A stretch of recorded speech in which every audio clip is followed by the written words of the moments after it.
What's going on, lady boy? Oh, not much. What's up with you, Tommy boy? We're here filming episode 41 of the podcast. It's incredible we've made it this far. 41. We keep showing up, So, keep recording, it keeps going. You know. I mean, 41 is uh a very strange number in terms of athletes. So, I Yeah. really don't have one at the moment. I need to look it Really? up. Nobody's worn 41? Okay. Shout out James Winchester. There we go. I mean, I didn't Alright. know one off the top of my head. I was gonna And say, again, I've been slacking for a week, so yeah, it's alright. So, anyways, I got quite a few things to show off. The first one I'm actually wearing right now. It is my Jamie oh my Hader Haters Always Prosper t-shirt. I finally got it. oh I got like the ultra soft deluxe whatever. This was like yeah. $40. All right, worth it though. Oh man. I should have worn my MJF shirt tonight. Yeah, I literally got this yesterday and I hit you up to record and you're like, nah, I'm tired. I'm like, I want to show the shirt. Well, in my defense, we packed up Saturday morning, headed to Nashville. It was like a 5 hour drive, 4 hour, 4.5. It was a long drive, and we left Sunday morning after breakfast and just long haul one shotted the trip home, and I was exhausted. Then again, also because the night before Saturday night, I was at a concert for like 6 hours. So Mhm. Speaking of which, you want to tell us about that? yeah, so I want to say I've been a Metallica fan for about 10 or 11 years. I've been saying it's been about 10 years. It's been about a decade. Mhm. I was in like fourth or fifth grade probably when I got into him, and you know, anyway, I've been a huge Metallica fan for years. And uh, a week before, so not this past Saturday, but the Saturday before it. So I went to the Metallica show on May 3rd in Nashville. Mhm. 1 week before that, my parents like I'm just it might have been the Sunday. It was Sunday before. Was sitting on the couch watching NASCAR races I typically do, and my parents come into the living room. They're like, "Hey, come here for a second." And I sit down at the bar at the kitchen. They're like, "So I've got some news. Unfortunately, won't be getting to see Metallica with Pantera." And then kind of like the way they're looking, like, and then I realized, oh my god, it's a 2 weekend show, so I get to see the other night. Mhm. So yeah, Saturday morning we go to Nashville. Make a few stops actually. So my dad, he was wanting to go to this. It's a Gibson guitar store in Yeah. Nashville. Yeah. We go to the Gibson guitar store, massive store with just like walls upon walls upon walls upon walls upon walls of guitars. They got like a giant Yeah. conveyor belt going around with guitars hanging. I don't know if you know the store I'm talking I about, but do. it's Yeah. massive. Yeah. I've seen Yeah, some so we go pictures. there. We go to the mall in Nashville. I got a pair of sweatpants there because it was raining, storming, whatever, on and off the entire drive down there and the time in Nashville. I stopped at the shop that has all the trains and NASCARs and all diecast and all that. So I buy a few NASCAR cars there. Mhm. Uh, yeah, we get something to eat. Me and my dad finally are able to get an Uber to the stadium. We get there and we find our seats as Ice Nine Kills are playing. I just want to take a moment to say Ice Nine Kills sucks. Okay, I don't know if anybody out there is an Ice Nine Kills fan. If you are, I apologize. They suck. I've You never know the heard one. best song they played, Tommy Boy? What? The best song Ice Nine Kills, a horror metal band, played was a cover of Walking on Sunshine. That 80s pop song, the I'm walking on Yeah. sunshine, Oh. whoa. Yeah. And it's time to feel, wait, and I kind of feel good, yeah. Yeah. Let me just say, it's like a stage performance. Their set like maybe 40 minutes. They have Art the Clown out there riding on a mini trike, killing people. They have a dude on like a gurney and a straight jacket gets loose. Art the Clown is playing football because this is at Titans Stadium in Asheville, Mhm. playing football with a fetus with an umbilical cord. He choked the dude out with a fake umbilical cord. It's such a stupid show. Yeah. That. You couldn't hear a thing they say. The vocals are turned down so low for Ice Nine Kills, and the bass is turned all the way up. So all you hear is like boo boo boo boo boo. Like, I'm sorry if I just ear raped you, but that's basically what it sounded like. Yeah. And you can just hear like the occasional word. So after that, they set change for about. It takes maybe half an hour for them to change the set out and get all the gear changed. Limp Bizkit comes out, sounds absolutely fantastic. I mean, As they like should. Limp Bizkit sounded the same as they did on the records 25 years ago. I mean, like the entire place was bumping. You know, like I don't know if you've ever been in a crowd with 50,000 people singing a Limp Bizkit song. Not Limp Bizkit, but I've been to some big crowds. Yeah, so 50,000 people singing a Limp Bizkit song. It's like, this time I'm gonna let it all come out. This time I'm stand, singing My Way. Yeah. When they did Rollin', it popped off. Keep rolling, rolling, rolling. Move in, yeah, that song. And when they played, what one was it? Rollin' My Way. They played My Generation, which was awesome. It's like they played every single big Limp Bizkit song you can think of. They played Chocolate Starfish. John Otto, take you to the Matthews, man, just like fantastic. And so Metallica posted the story. This is Central Time. They're supposed to take the stage at 8:30 Central Time, right? So Limp Bizkit set finishes up, I think around 8. Metallica's supposed to take the stage around 8:30ish. So it gets to 8:30. They don't take the stage. I'm like, okay, maybe they're still getting some stuff changed out. This might be normal. So before this, 2 times, like before Limp Bizkit set and once after Limp Bizkit set, I'm like, okay, I'm gonna try to go to the bathroom. I couldn't. The lines were too long. So about 10, 15 minutes. So it was about 8:45, 8:40, 8:45 outside. Like, okay, Metallica's probably not gonna come out. I'm gonna try to use the bathroom real quick. Maybe the line's shorter. Nope, it wasn't. I eventually get in line. 2 minutes after I get in line for the bathroom, they put on the big jumbotron out in the stadium that severe weather delay, everybody should get seek shelter in a covered area immediately. The concession area of that stadium is not that huge. So it's just shoulder to shoulder to shoulder to shoulder, all directions. So I eventually get in the bathroom. I mean, I get to the front of the line for the bathroom, and right when I do, big jumbotron flashes green, meaning it's safe to go back to your seat. So I pee faster than I've ever peed before. Take the fastest unqualified pee break in history. You're the fastest pisser I know. Yeah, no, I'm pretty quick. And I get back to my seat, and Metallica plays. The way they do it, they do no repeat weekends. So they play a show, they'll have a day off, and they'll play another show. And each night has 2 totally different sets. So let me see here. I want to find the set list. I don't know how big of a Metallica fan you are, Tommy Boy. Not that big, but I know all their big songs. So, not one, they play a lot of the big songs. They play Sabbath True, they play Fuel, they play Master Place. Oh, that's not one. Not 2 they come out. Where's it at? Where's the... I can find the picture real quick. Oh, crap, where is it? While you're looking for that, you mentioned the first band that was on had the bass turned so loud that you couldn't hear what they were saying. And that reminded me, my grandparents told me a story of when they went to a Black Sabbath concert, and the music was turned up so much over the vocals that you could not hear Black Sabbath. It was just like an ear-piercing screech from the speakers going across the stadium. And apparently, like, half the people that were at the concert left after, like, 20 minutes because you couldn't hear the band. Okay, so they eventually get started after a 45-minute rain delay, right? They do their whole thing. So the way they have, they'll be playing music in between sets and stuff like that, like house music, right? Like just like the stadium or the arena or whatever usually plays music between each band. It's the same thing as normal. So they're doing that. And eventually, all the lights shut off, and the way the stage is set up, I'm sure you saw my Instagram post, right?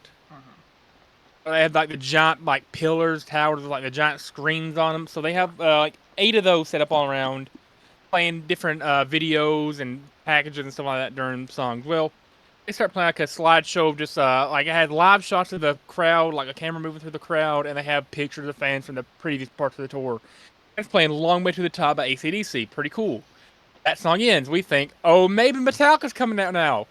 They play a clip from Good, Bad, and the Ugly, which is one of the most incredible things I've ever seen as a lead for the concert. It's got a character from that running through while Ecstasy of Gold plays. That was a really good movie.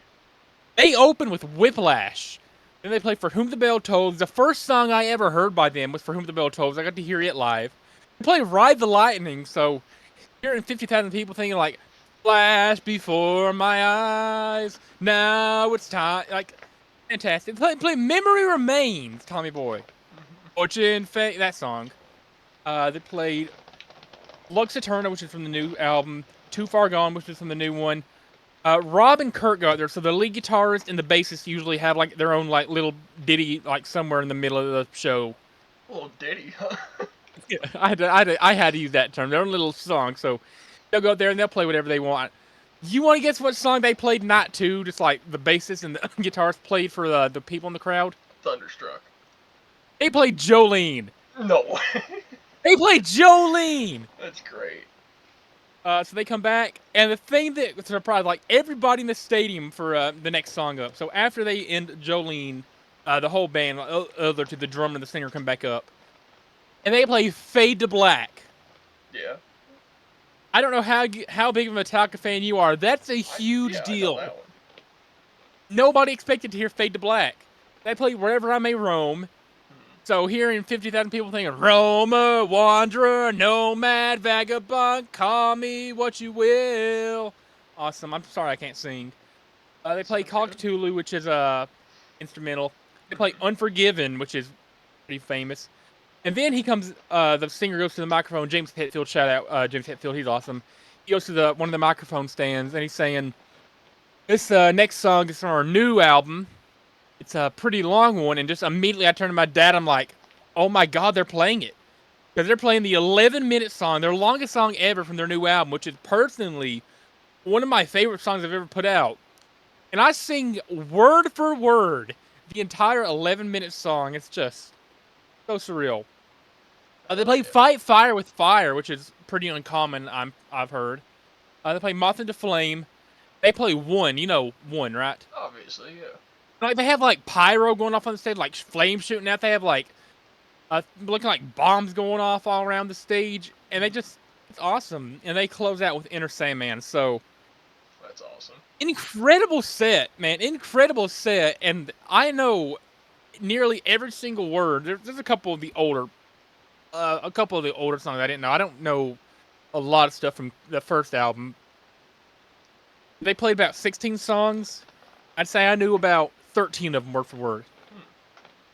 Which, it's just like, I don't think you understand how much Metallica means to me, man. Like, they've been my favorite band for 10 years.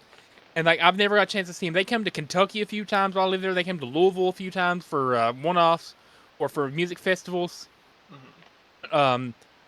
They've been, like, just around the state, like, bordering where I've lived. But I've just never got to see them until now. And it's just... without a doubt. That's incredible. Being Metallica, I rank above the day I finished middle school, the day I graduated high school, the day I got accepted into college. I rank it above any birthday I've ever had, above any Christmas I've ever had. I mean, seeing Metallica, I rank it above going to AEW. No offense. I mean, yeah, no, I get it. It probably was better. No offense to AEW. No offense to Jamie Hayter, specifically. I know how much you mean that. Yeah, I mean that's like seeing Metallica. Shout out Jamie Hayter. I mean, just like, I could just see Metallica, man. Like, I'm gonna be telling my great grandchildren about the time I got to see Metallica live. I had like pretty good seats too. I was in like the lower bowl near one of the corners. So I had a pretty good view of everything going on. Yeah, I saw that picture on your snap when you got there, and dude, you were pretty close. Yeah, I had fantastic seats. I mean, just like, for all I care, I could have been sitting up on like one of the giant lighting things above the nosebleeds. And it's freaking Metallica, man. I could be watching from outside the stadium through a telescope. I don't care. It's Metallica. Hell yeah. I mean, just like, yeah, freaking Metallica, man. It's like I have nothing. I can't say anything else except they're Metallica, and I got to see them live. Yeah, that is pretty surreal. Shout out. So shout out my parents for for getting that set up. So me and my dad got to see Metallica. My dad's the one who got me into all the music, not all the music, but majority of the music I listen to. Thanks to my dad. So shout out my dad and shout out my mom for getting me there. I feel like everyone gets a little bit of Getting music taste from their dad. Like I distinctly remember being like 3 or 4 years old, riding with my dad in his Jeep, and he had the Slim Shady LP playing.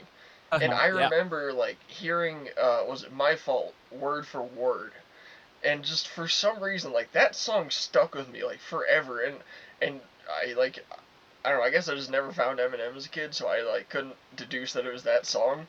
But eventually I was like, I don't know, 11 or 12, and I just like remember some of the lyrics, and I looked it up, and I played the song, and I had this like flashback to being in the Jeep, and I was like, holy shit, this is incredible. Same with like Rage Against the Machine. He always played Rage Against the Machine. That was one of his favorite bands, and I love their music too. Rage in favor of the Machine now, but Yeah. pretty good band. Pretty good band. Tom Morello's awesome. Yeah, I love Tom Morello, man. He's one of the greatest guitar players ever.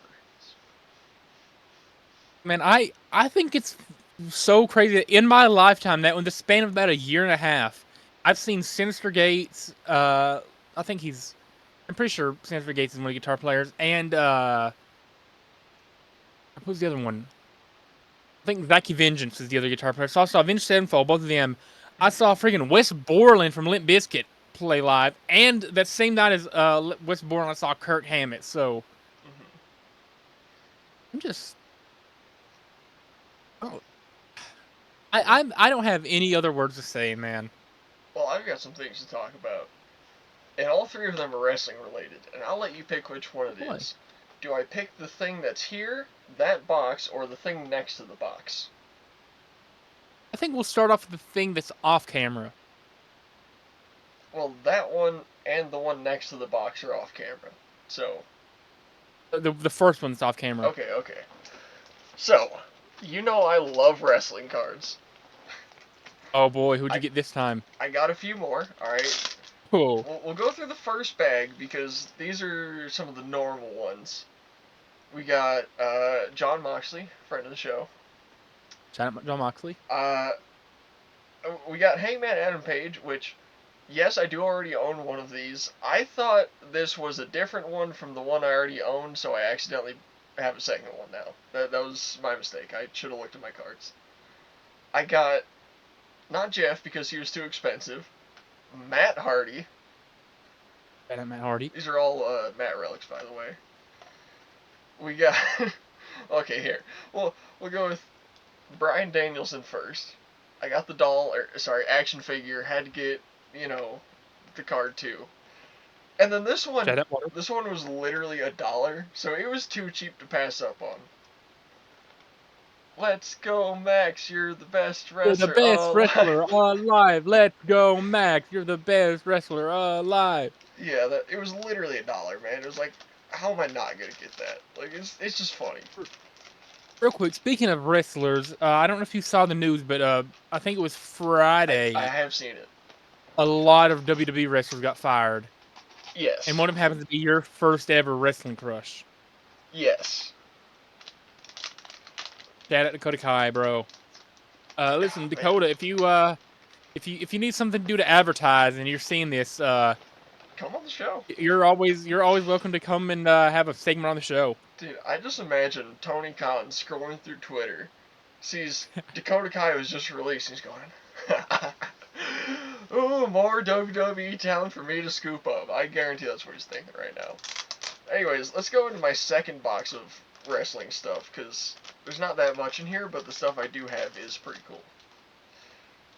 In fact, I only have two things in here.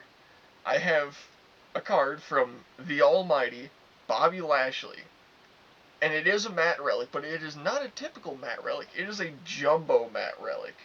This thing is Ooh. huge. The other thing I got, yeah, I'll just take it out of the package. I got a Kane, oh shit, Kane dog tag, and then it's got Oh, shit, and it's got WWE and Kane on the backside. not Kane. Yeah, that was like $4, I think. Probably more than I should have paid, but it was like, it's the mayor of Knoxville. Why not?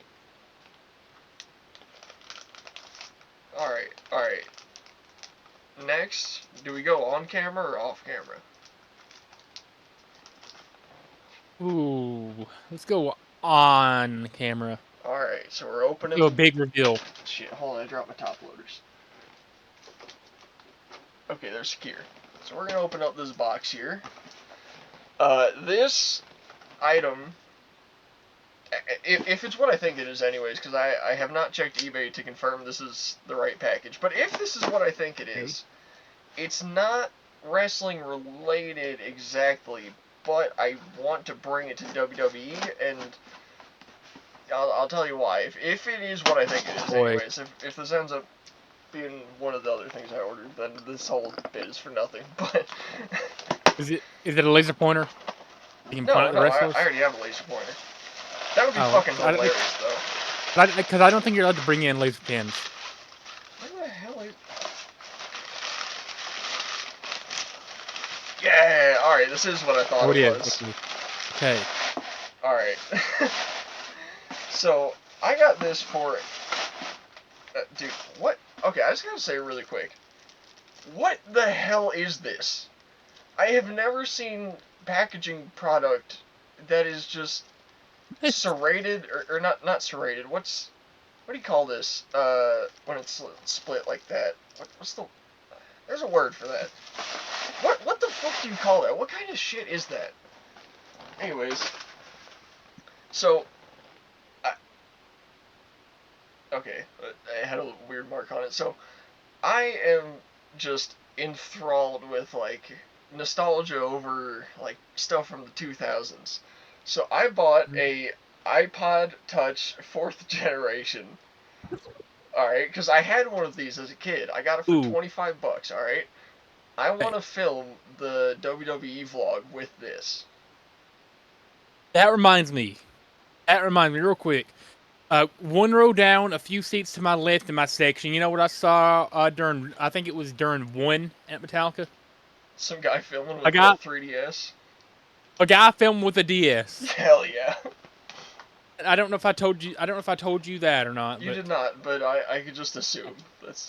I saw a dude filming Metallica song with his 3DS. That just reminded me of that. Yeah, and then, anyways, I just sort of flashed it on camera, the last thing I got here. I don't have to step off camera for this one, because unlike these two, it's very easy to put on. I got a new mask. Landon's already seen it. Yep. Sin Cara, baby. I love it. Yeah, I love it too. I can't really wear my headphones right, or else it like pushes these out, but... Not bad, How much did you right? pay for that? It was like $20. It's awesome. Yeah. Yeah, this thing's super comfortable too. I love wearing it. You think you could get away with wearing that to a show? I'm gonna try. Can you imagine? I figured since I got two Mankind masks, I was thinking we can either like both go as Mankind, or like if you want to wear either Ray or this one, then we can go as Luchadors. I can always order my Penta mask. Yeah, if it'll come in time. But yeah, I can always try to order one. I don't know when it'll come in, but... Oh, my new iPod turned on. Anyways, I'm gonna take this off. I know I typically wear the mask for like a half hour, but this one does not have a mouth hole, so it gets very warm in there, and I'm not a big fan of that. Yeah. I have no clue those guys wrestle in those without the mouth hole. It's probably way more breathable. I'm sure they have like just mesh in there. Oh, on the eye. Wait, are the eyes uncovered on that one, or do the eyes have the thing over? Because I know in the real Sin Cara mask, the eyes were covered with like some sort of mesh, I think. Yeah, they had ones with the mesh over the eyes, but I didn't want that because practicality reasons. I don't need it. I'd rather be able to see. What's crazy, if you go back and watch Sin Cara mask matches from the like early 2010s, like 2011, 2012-ish, whenever he first debuted, and like lighting had to change in the ring. So like all the like the entire arena will be dark. And they'd have like spotlights over the ring. It's so weird. Hold on Yeah. a minute. Yeah, I don't know if you ever went back and watched anything like that, but yeah, I know what you're talking about. That was the thing in a lot of old mood wrestling. lighting. Like, they had that in, like, WWF even. They had, like, just lights on the ring. Yeah. Actually, I was watching, oh god, I don't remember who it was, but it was the first steel cage match where they had the rule that you could climb over and out of the cage to win. Oh, And in that one, they also had, like, the spotlight right on the ring, and you couldn't see anything outside of it. And it's definitely a weird aesthetic. I'm sure it fit for a certain group of people at some point in time, but yeah, like being able to see the crowd go wild, that's part of the experience. you want to see my favorite match from that era? Sure. Now we're not going to be able to watch it all for copyright reasons, but I think this is like the greatest pairing of matches ever. Sin Cara versus Sin Cara. What? Look at that right there. This is an actual match that happened, and this is how the lighting was for that. I'm going to turn the audio off for again copyright stuff, but this Yeah. is an actual match that happened. And that's basically the That's mask I got right there, that black one. except yeah, because this is a red, black, and silver. I think Oh, okay. it might be easier to see. Yeah, see his is a little bit Oh, red. yeah, okay. So you had Sin Cara Negro versus Sin Cara Azul. I think they're referring to him as Sin Sin Cara Cara Black and Negro. Sin Cara Black and Sin Cara Blue. Yeah, And B, because this is 2011, yeah. but uh, this is shout Booker out T. Sin Cara. Shout out Booker T. Uh, yeah. I see why you wore that mask. That guy's ugly. Hulk Hogan. Booker Coming T. for you. Uh, Just man, that entire era of wrestling was weird. I didn't get into WWE until late 2014. mm-hmm. And this was a few years before I got into it, but Man. I don't know if you prepared any of our typical activities for this episode, but I have prepared a couple. If you'd like to just okay. get right into those. I would love to get right into those. Okay. I'll get them pulled up. We'll get rolling. I made two of them, so Oh, like 2 full games? yeah. Oh boy, all right. We'll get. I'm just gonna pull them all up real quick. Got that. Got that. That one. And that one. Alright, let me start the screen share. So, from the Alex Trebek stage at Sony Picture Studios, this is Jeopardy! Today's contestant, Landy Boy, with his I don't know what day winnings totaling some amount of points. From wherever, weighing, whatever. Let's enter his name here. Alright, so our topics for today. Finish the catchphrase. I give you a catchphrase, you tell me the rest of it. Whose line is it anyways? I believe I put movie quotes here, and you gotta tell me either who or what movie. Limp Bizkit. Okay. Trivia about Limp Bizkit. You saw them? I figured Yeah! it'd be fitting. P. Diddy. Just random facts about P. Diddy. And the 2008 housing crisis. Where are we starting, Landy Oh Boy? boy. I'm gonna start off with the Limp Biscuit For? for 200. We'll get a slow Okay. start. This band started in what year? Okay, so I'm going to say what is 1997. 1994. Oh wow. Off to a start. One of the 400. starts. 400. Okay. 400 for Limp Biscuit. Who appeared in two music videos before starting a beef with Fred Durst? Who is Christina Aguilera? Okay, I mean that's technically true, but it was Eminem. Did not. Okay, 600. Let's break even here. What venue did they frequently play at leading to their success? Oh my If god, okay. if you don't know this one, I'll give you a hint. It has something strongly related to my favorite liquid. Favorite liquid? Milk. Yeah, this place has something to do with milk. I'll give you that. Something to do with milk. Did they play at the old Jesse Pinkman cow house? That would be funny, but no. You know where the cows live. Crap. Am I really about to go 0 for 3 to start? That would be. Ah, I have no clue. Something to do with milk. Yes, yes. It's a place that has to do with milk. They played here almost every week, where they got a lot of their beginning following, where they eventually got success from. They played a dairy farm? Uh, Final guess? Final guess, because I'm not going to get it. It was the Milk Bar. What? They would hang out at a place called the Milk Bar and play their music. Gosh, okay. Finish the catchphrase for 1,000. I need points. It's me, it's me, it's. It's me, it's me, it's DDP. Hell yeah. Got some points. Alright. Still negative. Where are we going? 800, same category.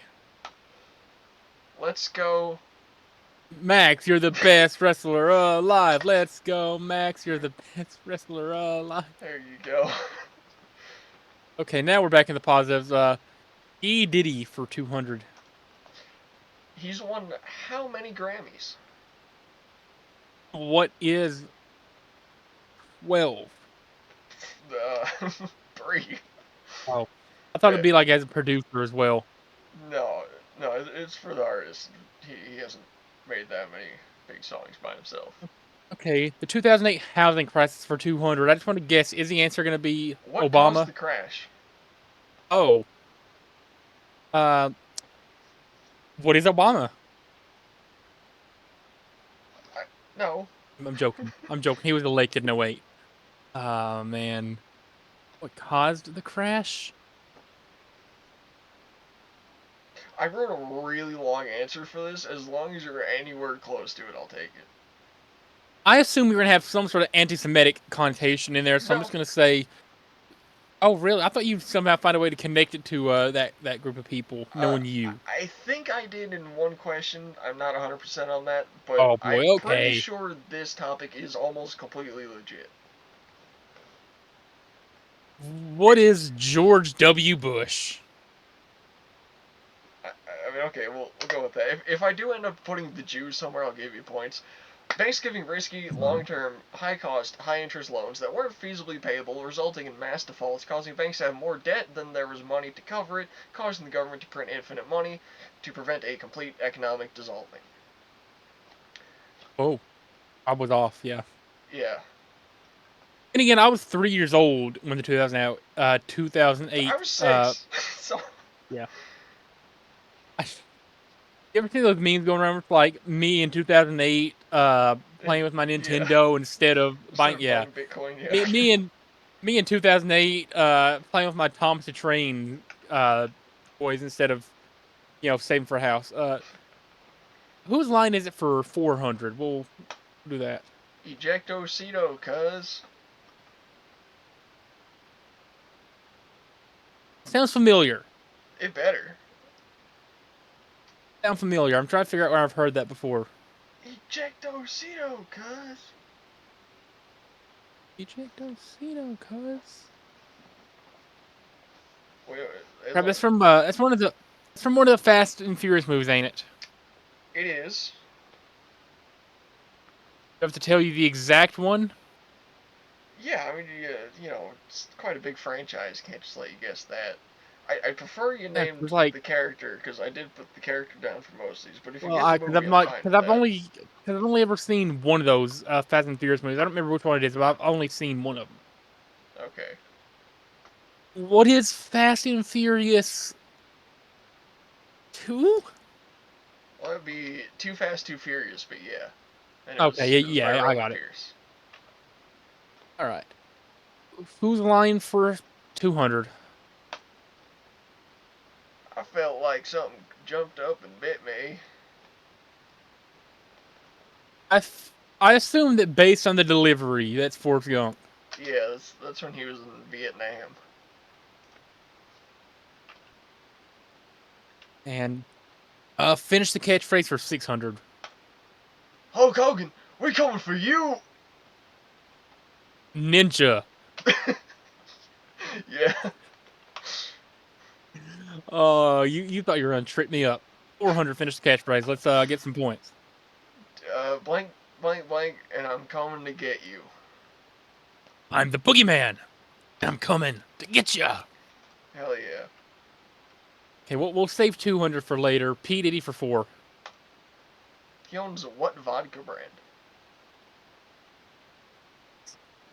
One vodka brand, and that's Tito's, so I don't know.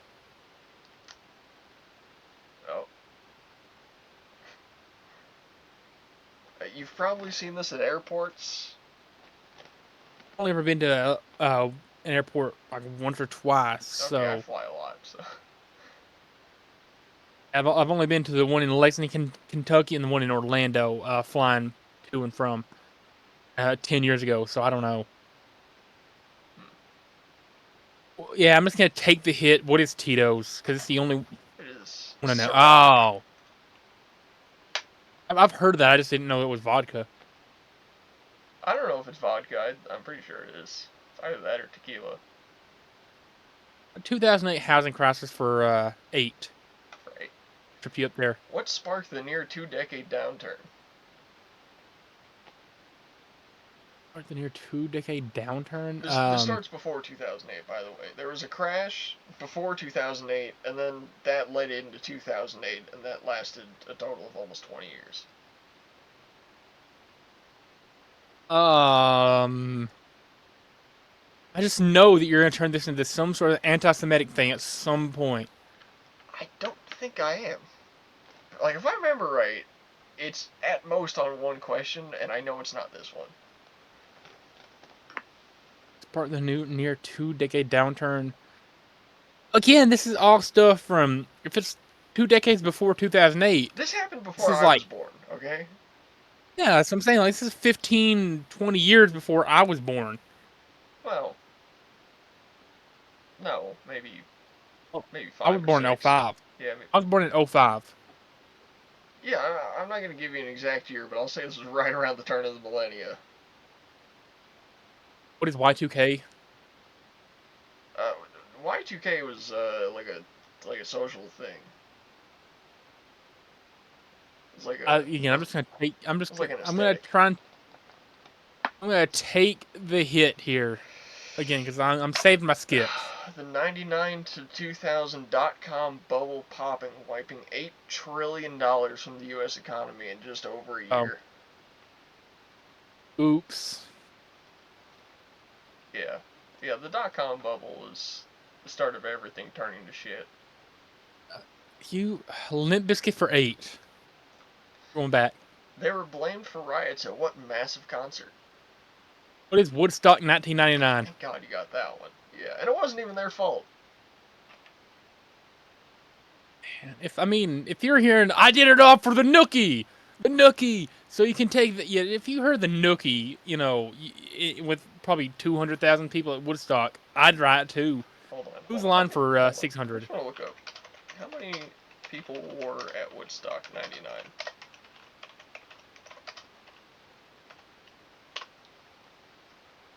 400,000? Wow. Oh Jesus.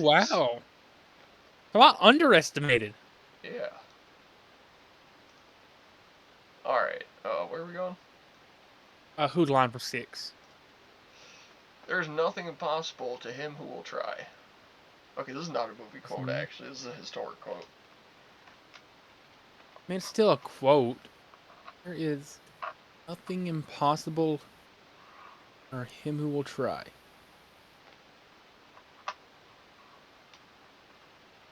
feel like I've heard that somewhere. I'll give you a hint. This was from a great leader of the past. Is it Alexander the Great? It's Alexander the Great. I think that was a big hint. Yeah, it might have been too much. 800 whose line? Sir, they hit the second tower. What is you and the dollar would break from playing Jenga? Well, okay, yeah, I did say that. But, like, in the picture of Bush, hearing that said to him, who was whispering in his ear. If I had a nickel for every time I've heard you say, "Sir, they hit the second tower" out loud, Okay, look, I'd have two nickels. I'm gonna give you points for that because I did say that. You're absolutely correct. But who said that to Bush? I'll give you extra It was points. Secret Service. No, it wasn't Secret Service. Yeah, I almost said his name. It was his Secret Service agent who was there with him at the elementary school when he was reading. No, okay. It was Donald Rumsfeld, the press secretary. Oh. We'll go 2008 housing crisis for 400. Who was affected by this? This is not the one that says Jews, by the way. What is the American lower middle class? Literally every single person in America but the banks, yeah. Wow. Okay. I thought you were asking for a specific demographic that was hardest hit. No, you could have just said Earth, and I'd be like, yeah. Okay, 600 for the same category. Thanks. Obama. Not that he really had anything to do with it, but that just became a slogan. This was the year he was elected. That's the year he was elected. Yeah. P. Diddy for 6. He owns what clothing brand? Honestly, I don't think you're gonna get this. This is kind of one of those ones that they're on there, so I'm like, yeah, it's gonna be a hit. But if you pull this off, I'll be amazed. Man. You've probably never even heard of this brand, but I probably not, because I don't buy into luxury clothes. I actually didn't know he owned this brand until I was looking up facts about P. Diddy. What is Supreme?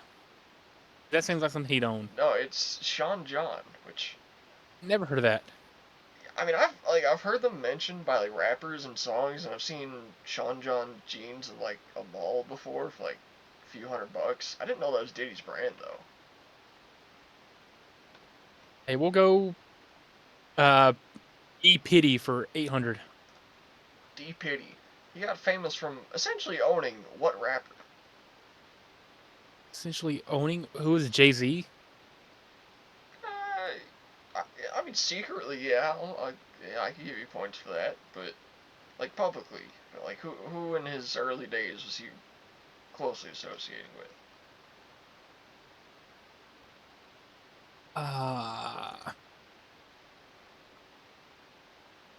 Man. Early days? Like, Diddy got famous in the early 90s. Right, is it Biggie? It's Biggie. You get double points for that. What? Why do I get double? Well, because you said Jay-Z, which is technically correct, but yeah, it was Biggie first. Okay. It was Biggie, and then he sort of switched up on Biggie and started managing Jay-Z, and it was all kind of happening around the same time, so. Alright, we'll go finish the catchphrase before I go on for the 1,000 gauntlet here. I believe in Joe Hendry. Hell yeah. Hey. 4,000 points left to gain. Where are we going? We're gonna go left to right. Whose line? Never go full retard. What? Never go full retard. This is an iconic quote from an even more iconic movie. Whatever it is, I've probably never seen it, so I'm going to take the hit. It was Kirk Lazarus, played by Robert Downey Jr. in Tropic Thunder. That's another one I've been meaning to see for a long time. You gotta watch it. Bimp Lizkit for 1,000. Alright, Blimp Biscuit. It's just one of those days. when you don't want to wake up, everybody sucks. You don't really know why, but you want to justify ripping someone's head off. Yep. No human contact, and if you interact, your life is on contract. Your best bet is to stay away. Motherfucker. It's just one of those It's days. just one of those It's all about days. the he It's all said, about the she he said says, she bullshit. says bullshit. Alright. Great song. I think it better. Okay. He's responsible for the best version of this game. Best version of this game? What is Def Jam? I don't think he was in Def Jam. Because I don't know. I'm just making up I just Landon. thought of the first thing because I don't know. Games. Diddy. Us. Oh my God! What is chess? Diddy chess. I thought you were Jesus. talking about an actual game he was in. No, I thought you'd got that right away. I just had a complete lapse for a second there. The 2008 housing crisis. Who was behind it all? I already know what you're gonna say. It's a very hurtful stereotype. Hurtful? You mean truthful? It's hurtful to those people. Oh yeah, you know I'm exactly. Sure. Yeah. Yeah, you the know fucking it. Jews. Oh yeah, it hurts them a you lot. know. Yeah, you totally. You know that I know what you were gonna say, although I don't necessarily agree with it. I mean, yeah, you can be wrong. That's fine. Anyways, you got 7,000 points going into double jeopardy here. Into Jubble Jeopardy. 7,000 for good old Landy boy. So, these topics here, we've got I Believe in Joe Hendry, WCPW Stars, 1980s Gaming, Jamoa So, and recently released talent. Where are we starting? I did not think you knew about WCPW. I didn't think you know about WCPW. It's small. Brother, everybody knows about What Culture Wrestling if you've been in the scene for a while, because they're huge in the wrestling YouTube game. They had their own promotion. It folded because nobody watched it. You know what's crazy? I didn't realize how much of a media titan What Culture is. Like, in my whole life I've seen What Culture News, What Culture whatever. I watch what Culture Gaming on on YouTube sometimes. And then I was looking up wrestling federations or whatever, and I think I was watching a short of some interview with some wrestler who mentioned something about WCPW, and I looked it up, and they were taking pictures in a high school gym, and I was like, oh, Landon's never gonna know about this. Yeah, never mind. WCPW, yeah. So they started off as WCPW with a bunch of the What Culture guys from What Culture Wrestling in there, and then it kind of tanked after all the big stars started leaving it. I'm pretty sure Joe Hendry was there for a while. Cody Rhodes was there for a while. Rey Mysterio was there for a while. Yeah, Rey Mysterio was there for a few months, I think. And then just everybody started leaving, and then it became Defiant Wrestling, and then it was kind of shut down because nobody was giving it money anymore. Yeah, there's a clear difference between WCPW and Defiant when you look at the talent. They were the exact same company, which Defiant was what happened after WCPW kind of died. They were the exact same company. Defiant was just a renamed WCPW. It was the exact same company, just changed its name. Yeah, but it was so different because everybody left. It was different. Yeah. Yeah. So we'll start off with WCPW Stars for 400. Oh, I should have mentioned this one. I give you a first name, you give me the last name, or I give you whatever the superstar, and then you got to tell me who the superstar is. Okay. The Suburban German. Suburban German. Crap, this is the 400 one? Yeah. I mean, he was the third person on the list when I went to the roster, so yeah.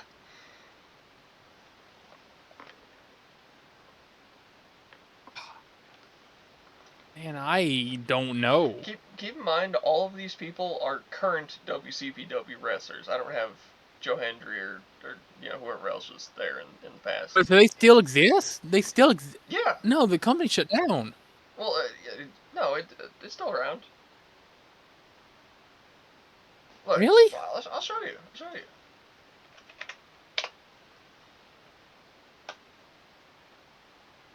No, Still it going. shut down like 5 or 6 years ago. Nah. What? May 17th, right? They're doing a match in a couple days. They have not uploaded a video in 5 years. They have a video called Outro. Look, copyright Are you sure this is 2025. 2025? The website's still up. Yeah. The company's not called WCPW. It stopped going by WCPW. When it shut down, it was Defiant. This is a Look. different company. WCPW, May 17th, This is a 2025. different company! It's WCPW. Tommy boy, why is this in Illinois if WCPW is British? Look, I looked up. WCPW. This is a different company! Look. Oh. This isn't What Culture! Oh. You absolute retard! Look, I never. Oh my god! You know This what? is a different company! No, okay, because you know what? You look up WCPW. Defiant! Hold on. Defiant! Yeah, look, it says Defiant, alright, WCPW, and then that's right next to it, so you'd think that's the same company. Because it took the name! This guy wasn't even in Defiant! Yeah, you know what? You You know Tommy what? boy. Just, yeah, I'm just gonna give you all these, because that was my bad. Oh my lord. That's why, hold on. Let me go back to the roster really quick, and I just want to show you why I was like, there's no way you know any of these people. Look at these pictures they're taking. Like, okay, this is a suburban German right here. That guy. Like, these guys are literally in a high school gym. That's why I was like, there's no way you know who these people are. Did you not see the giant thing at the top that said Windy City Pro Wrestling? No. And then make the connotation. Cause look, And then make the connotation that that's Chicago and not Britain. No, because look, you click on that, right? It takes you right to this page. Nowhere on here does it say Windy City. It says WCPW.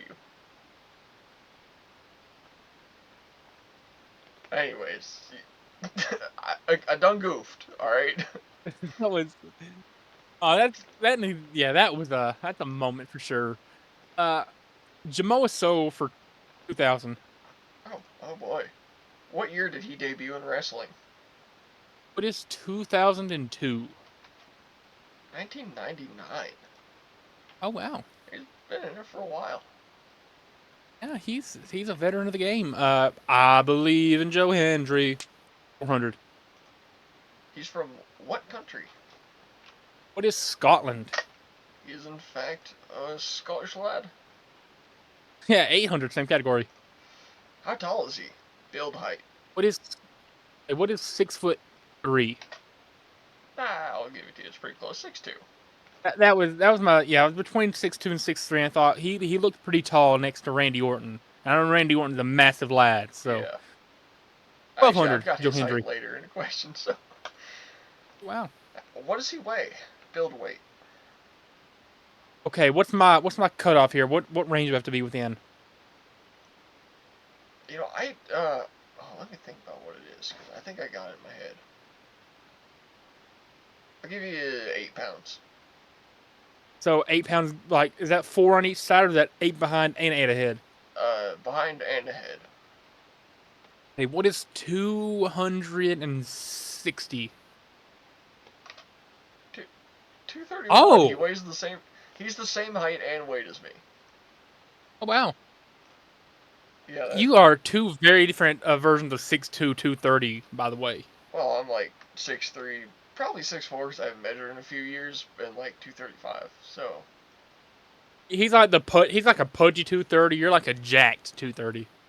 Oh, Joe Hendry is jacked. He's at least as jacked as I am, if not more. Anyway, moving on. I appreciate the hell out of Joe Hendry. I believe in Joe Hendry. 1980s 1980s gaming for 400. Let's start testing the waters here. The most ported game of all time. If you don't know, ports is when they take a game from one console and put it on another. What is Tetris? It is in fact Tetris. My grandma used to have a like some sort of, I think, phone. I don't know what it was, like some sort of weird phone, and it just had Tetris pre-installed on it. That's how absurd it was getting, like some sort of, I don't know if it was an Android or what, but it had Tetris pre-installed, came free with the phone. Yeah, my grandma had a AT&T flip phone that had Tetris on it, and I'd play it whenever she drove me around places. Shout out grandmas. We love grandmas around here. Oh yeah. I'll fuck 1980s gaming for 1980s gaming 800. How many official ports of Tetris are there? I'll give you within 5, because it's a lot. Within 5. What is 85? God, that's close. It's 70. Wow. I gotta think that it's probably been put onto every single phone that's been made in the past probably 20 years. Yeah, I think it counts flip phones and smartphones as just like one thing altogether. Okay.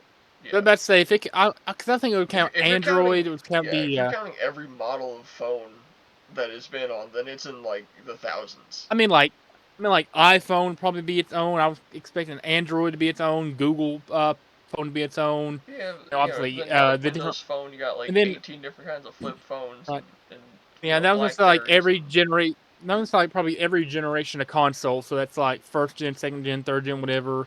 And then computer, probably have a couple different ones. So I was at least in the right range.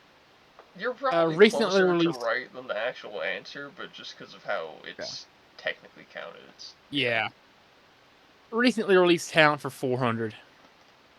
My first wrestling crush. You mentioned this. The fact that I said this word for word earlier, Dakota Kai. Who was Dakota Kai? Dakota freaking Kai, man. Shout out Dakota Kai. I think it went up. Recently released talent for 8. A relatively talented male superstar. Who is Braun Strowman? Yeah, how the fuck would they do? What? You know, he was saying his leg, I think it was his left leg, he said, was like 15% paralyzed. So he was working on that 85% on one of his legs for most of his career. Crazy dude. Alright, that's pretty valid. I think it was just his contract was up and either party decided not to re-sign, but yeah, I was really bummed when I saw that. I'm not a big Braun Strowman fan, but I know he was in like the middle of a story, but like when he just got outed, it was like, well, so that's just over now?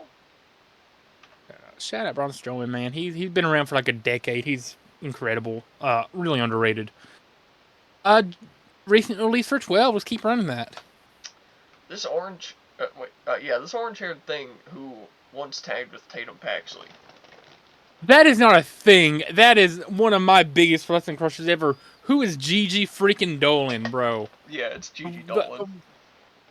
One of the most underrated women on the entire roster. Shout out Gigi Dolan. Recently released for 16. This Tubbo can't spell razor. Tubbo can't spell razor. This is the first one I'm not sure of. Just think about razor and misspell it. Razor? Was it Razor? Yeah. I didn't know AOP got released. Yeah, he's out. The Authors of Pain got released? I don't know who that is, but yeah, he specifically. The Authors of Pain was the tag team he was in. Oh. Yeah, we'll finish that off. I couldn't think of something to put here for Blair Davenport, so here it is. Yeah, I just gave you some free points there. Hey, hold on. Authors of Pain. So I guess they are technically released. I did not know that. He's out of WWE again. Yeah. Huh. All right. Jamoso for 16. He's the only wrestler to hold what 3 titles? What is the AEW World Championship, the ROH World Championship Yes. and the TNA World Championship. Yeah. 1980s gaming for 12.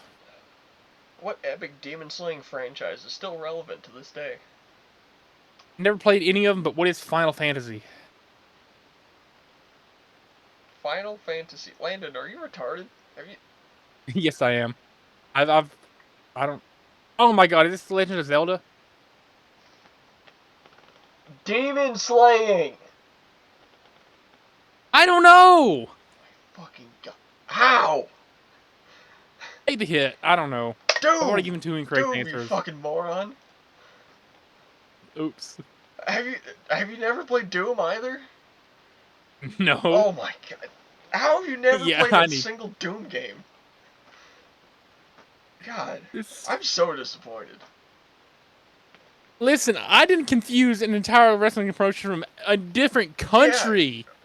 Okay. And put 5 whole different names for dudes who weren't even wrestling when WCPW existed. Okay, I messed that up, but dog, how do you not know Doom? Okay, we both had our moments in this round.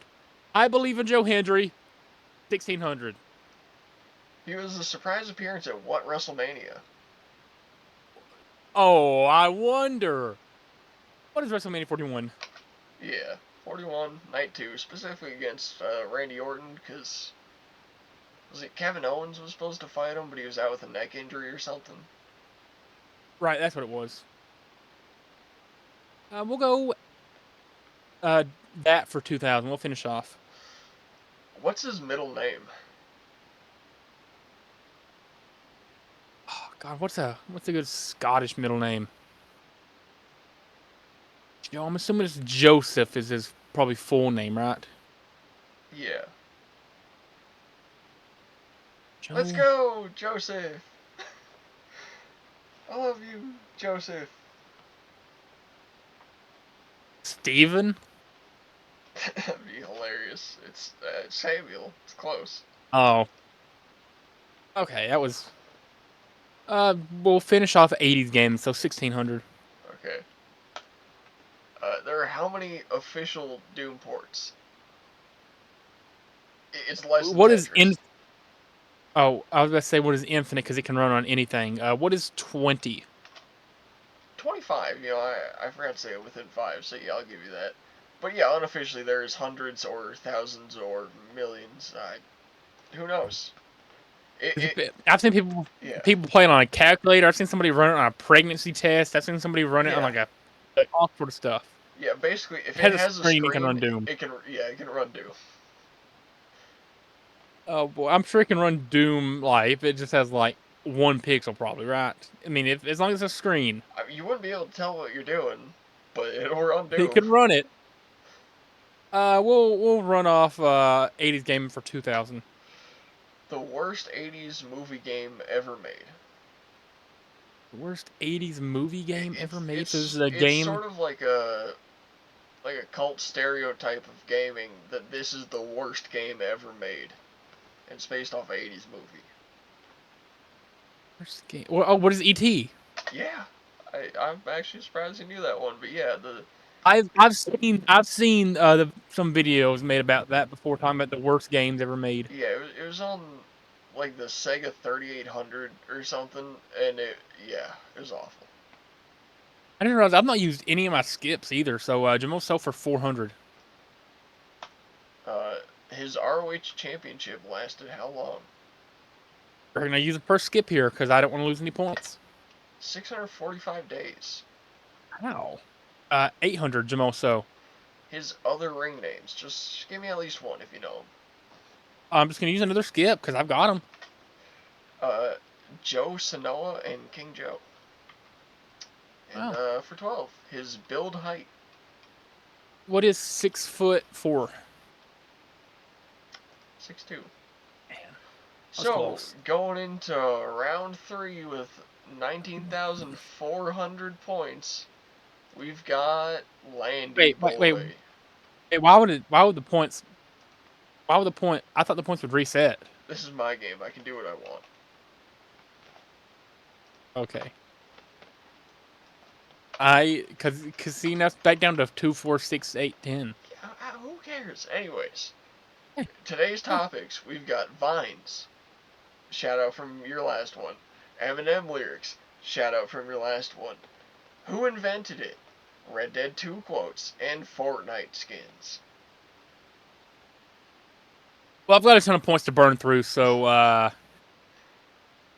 we'll start off by going back up. Vines for 200. Well, we'll keep points going up here first. Hurricane Katrina. More like Hurricane Tortilla. Yeah. 400 Vines. D's. He's nuts. Ha! Got him. Classic. 600 Vine. What's up? I'm Jared.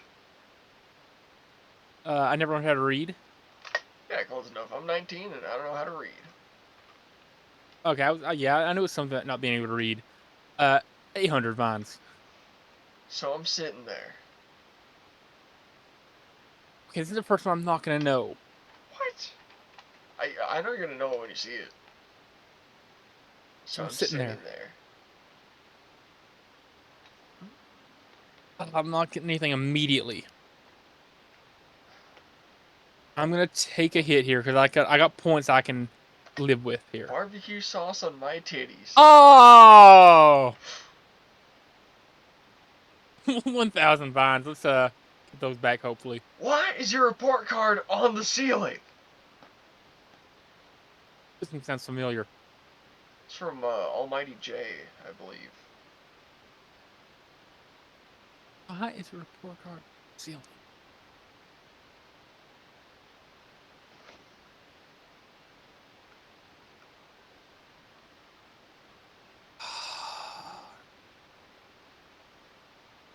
I don't know this one either. Hit or skip. Wait, is this something to do with high grades? If you think you got an answer, I'd like to I'm hear gonna it. say it's something to do with high grades, but I'm gonna take the hit. I was pretty close. You said to bring my grades up. I'll neither give one nor deduce points. Okay. Who invented it for 2? Chocolate chips. Who was the guy from Hershey? Ruth Wakefield, the same girl that made chocolate chip cookies. 400. Who invented it? The parachute. Who is Joe Parachute? That'd be hilarious. It's Louis Sebastian, however you pronounce his last name. Lenormand. 600. Or who invented it? We're just gonna keep tanking it. Ornithopters. Who is Joe Ornithopter? Leonardo da Vinci, man. Oh, Leonardo DiCaprio, the actor? Yeah. Who invented it for 8? Apple. Oh, who's Tim Cook? He came in later. It was Steve Wozniak and Ronald Wayne. Oh. Okay, I didn't know if I feel like Steve Jobs would have been too obvious there. I feel like Steve Jobs wasn't till late either. Well, he came in like not even a year after. But yeah, Tim Cook came in like, I don't know, like 10 years into Apple. Oh, you know Tim Cook's gay? Yeah. He works for I Apple. did not know that until about a year ago. Red Dead quotes for 1,000. 30 for a curveball there. I'm not a hater. This is a random NPC you see in Saint Denis, by the way, so it's not guaranteed to hear this unless you, like, saw the guy and listened to him. Not a hater. I'm not a hater.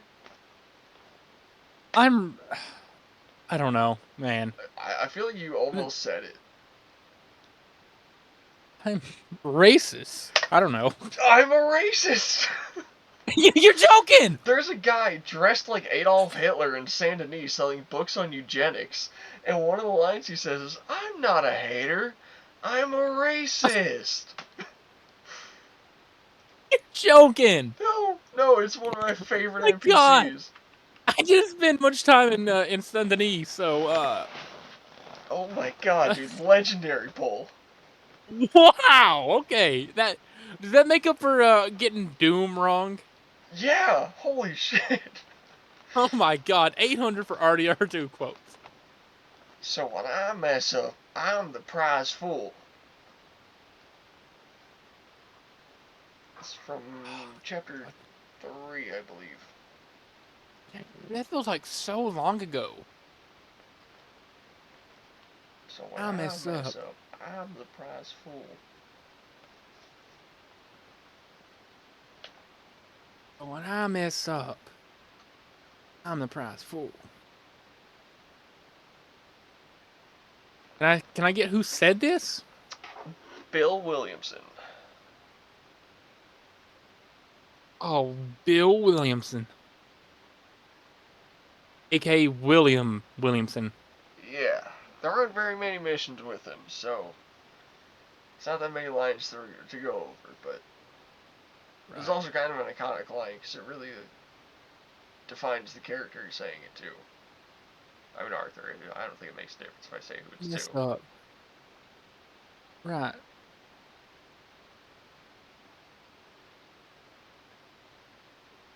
Yeah, I don't know. Listen, you gave me a lot of points to work with. I still have my skips reset, right? Yeah. I'm gonna hold on to my skips then. I take the hit. I got points. But when you mess up, oh, it's just one of them things. Ah, okay. That's All right. after the Valentine bank robbery, I believe. How many lyrics for 2? Motherfucker's talking crazy.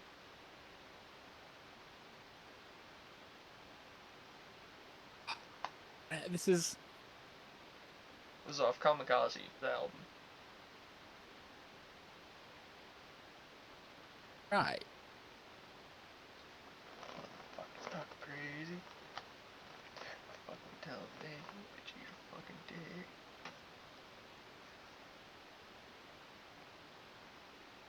And I should quit. Saying I should quit, I fucking tell him make me, but you That took me a fucking second. dick. I That took me a feel like second. the That took me a greatest second. of me whoever did it. Michael the one who made it. Is Okay. she on the lyrics on what the lyrics they say? Marshall Mathers lyrics for 400.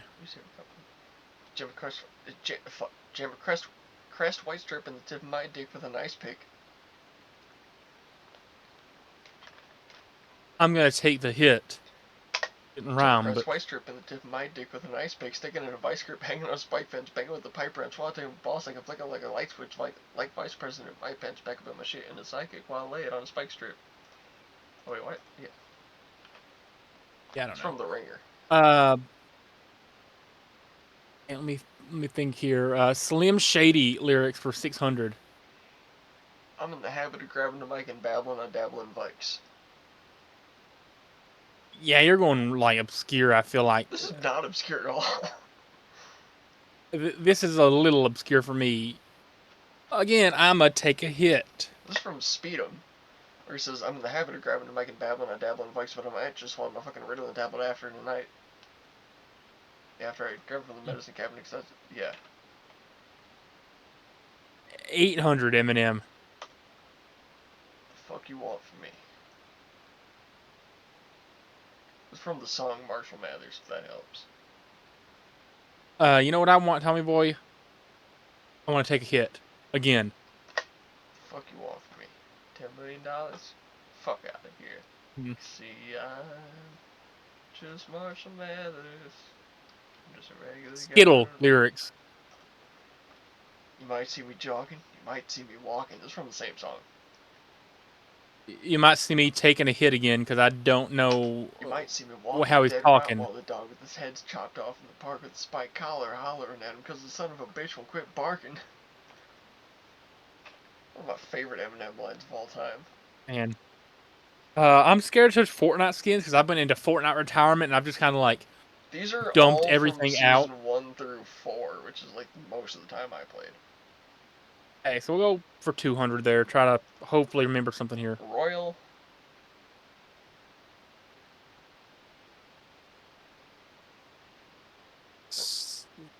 Royal. I'm taking the hit again. I know this is Night. boring, but okay, 400 here. Rust. this was a pretty popular one. Right, so this is like right around the time that I started playing. Is like season 2, season 3, I think. Mm-hmm. Is it? Russ? Is it? Is it just Rust? No, no. I remember there being a skin or something, but I don't know if there was a. Is it Rust Lord? Rust Lord, hell yeah. Oh, again, because this is because I started playing like around season 2, season 3 ish. Yeah, it's a So season 3 skin, I 600 believe. No, 6. Squad? Squad Striker. Squad Leader. Oh, because I was thinking of soccer skin for a second there. 800 Fortnite skins. Black or there's two of them. The Black and Red Knight of. Is it something? Is it? That sounds like a playing card. I swear. I mean, I don't think there were any playing card skins or no, anything related to that. no, but the Black Knight of and the Red Knight of. Right. It was a place on the map in season 1 and 2. Towards the bottom right. Man, so see, because this is like right before I started playing, so I got who's on the map. What is Tilted Towers? Because yeah, I'm not gonna Right get in it. the middle. Yeah, Moisty Mire. Oh wow. One of my favorite places in Fortnite. Uh, Genuinely. 1,000 for skins. So I couldn't actually. This is just a one-word name, so I couldn't put whatever. The skin is it's a robot chicken. I still use the skin to this Oh day. man.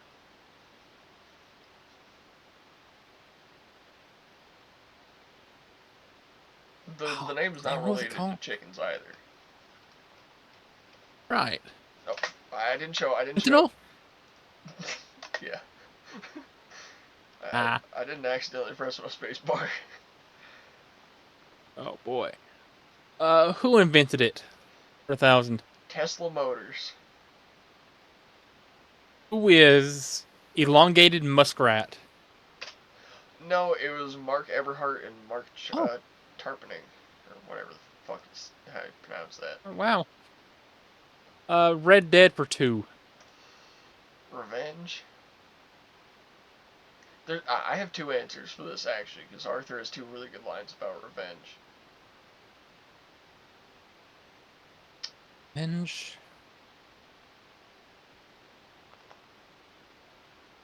Is a dish best eaten? Wouldn't that something to do with the game?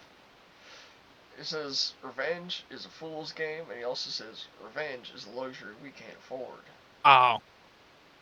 Could have swore there's something like revenge is a dish best eaten. I think there's a mission called Revenge is a Oh. dish best served cold or something like that. Or no, it is Revenge is a dish served or best eaten, but that's a mission title. Huh. Oh, okay. Anyways, where next? 400, because I'm coming for you. ninja. Okay, but seriously. I was gonna say, I don't think they say that word in the entire game. No, actually, Lenny says it. Lenny, my boy. John says this line, by the way. This would have been.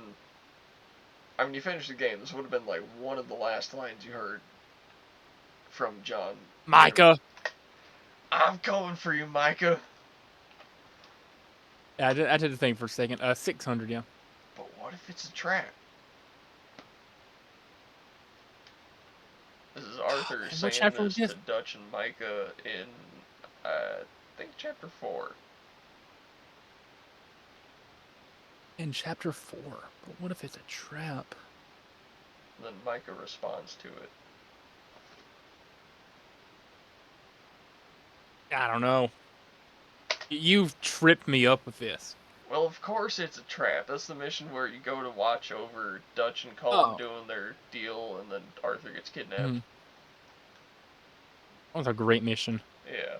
Anyways, dude, going with 14,000 points into your second double Jeopardy of the night.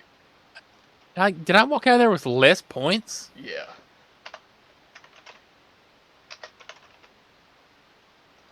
That's alright, though.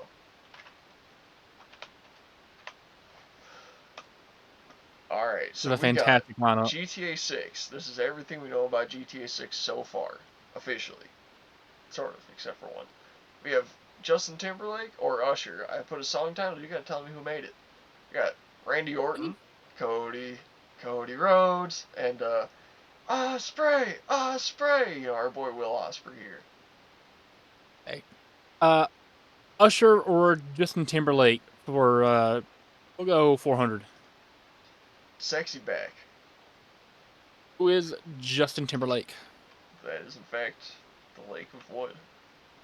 Let's just run down that category. Okay. You Remind Me. Who is Usher? That is in fact Usher. Losing My Way. Who is Usher? That's Justin. Oh. You'll Be 16. There. Who is Usher? It's Justin. God almighty. And last but not least, You Got It Bad. Who is Usher? That is Usher. Had to be right eventually. Had to be right eventually. You know, the hint you could have taken is this one is Usher, and he said a U for you, and then yeah, he does that a lot. Okay. All right. Randall Keith Orton for 400. The blank time champion killer. He's 12 time? No, 13. He's a 13-time champion. Certain about that? Or is he? No, I think he's 11-time. Final answer? I know it's double digit. Yeah. We got John Cena, the 17-time world champion, versus Randy Orton, the time champion killer. Right, so far, Double you got digit. 11 and 13.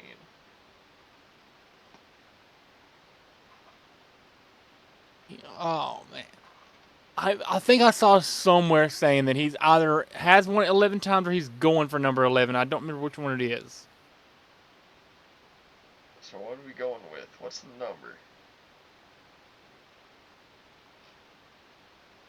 I remember it's double digit, so what is 10 time? 14-time champion killer, Randall Orton. What? Oh, wow. So it might be just he's won the WWE Championship 10 times then.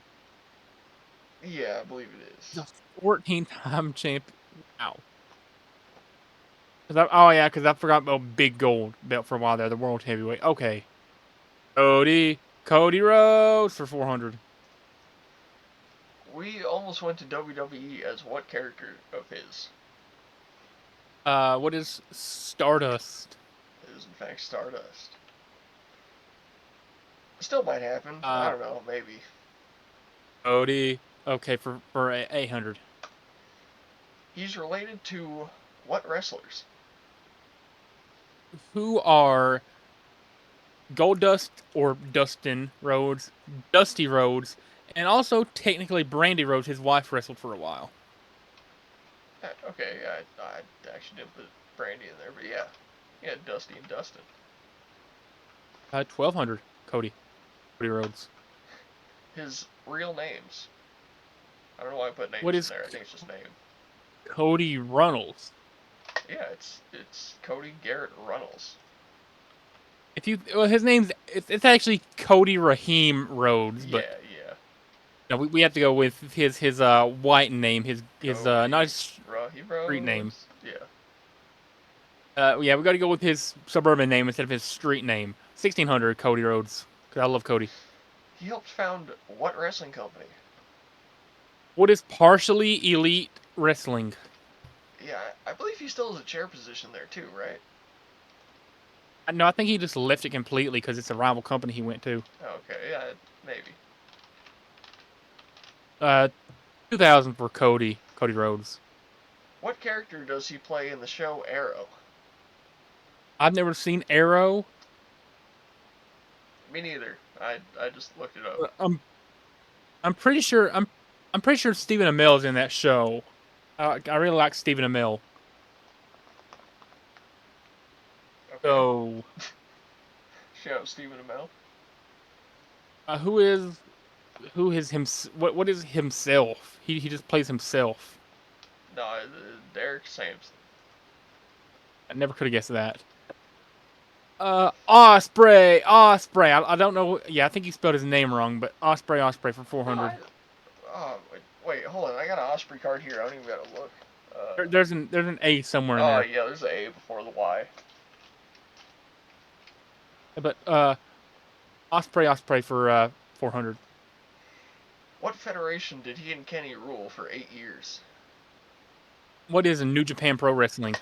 Absolutely, man. He put in some damn good years in New Japan. And you need to go back and watch some of those matches from the Tokyo Dome. 800 for Randy Orton. Tricked you. Randall's middle name. What is Keith? Yeah, you said it already. So yeah. That's what RKO stands for. Is Randall Keith Orton. Yeah. Grand Theft Auto for 400. Who's the female character? Who is Lucia? Yep. All right. Hear me out. I'm hearing. On Randy Orton. Getting. Okay, I thought I could come up with a funny acronym for GTA, but I'm not even going to try. GTA 6 for 800. Who's the male character? Doesn't technically have a name released, but people call him Jason. Yeah, Jason, allegedly, they could change it before release, but that's what he was called in the leaks, so everyone's going with Jason for now. We'll see. Osprey for 800. How many times has he been AEW International Champion? What is 3 times? Twice. Oh. I think he's going for number 3 right now. Okay. GTA for 2. Is it the 6th GTA? In the main series, yes. Overall, no. Yeah, no, there's 12 of them, including 6. Oh, wait. Yeah. Oh, yeah, because you gotta count in like Chinatown Wars. Yeah, it was Chinatown Wars, Advance, Liberty City Stories, Vice City Stories, and GTA London, which was technically an expansion for 2, but it was a sold separately game. So. Out of Gaytoni. Yeah, I counted the complete edition of GTA 4 as just one thing, since it's all in the same. Okay. Yeah. Osprey for 2000. When was his debut in wrestling? What is 2008? 2012. It's not that old, okay? 16. Will Osprey. Alright. His other ring names. I'm gonna take my first skip here because I have no guesses. Jason Artem, Dark Britannico, Neo Britannico, and of course Will Ospreay. Oh, wait. Okay. I spelled it correctly there. God. Randy Orton for 12. He is how tall? Build height. What is 6'5"? Yeah, dude's massive. Cause I remember this because I was re-looking over the guessing the height by the guessing their weight based on their height thing, and Randy Orton was one of them. I'm pretty sure. And he was 6'5". Okay. I was looking over some of the slideshows I've made for the channel, just reminiscing on old episodes. Yeah. 1200 GTA 6. What state does it take place in? It's the state of Leonida, but it's set to represent Florida. Yeah, Leonida. 16 for Randall Keith Orton. Where was he born? In Knoxville, Tennessee. Right here in Knoxville. Hell yeah, baby. I've mentioned that on an episode before. Couple. Osprey. His full name. Okay, so I just gotta take a wild guess with his middle name. What's a British middle name? He's from Britain, right? He's from the UK. Yes, he is a Brit, a British person, quote unquote.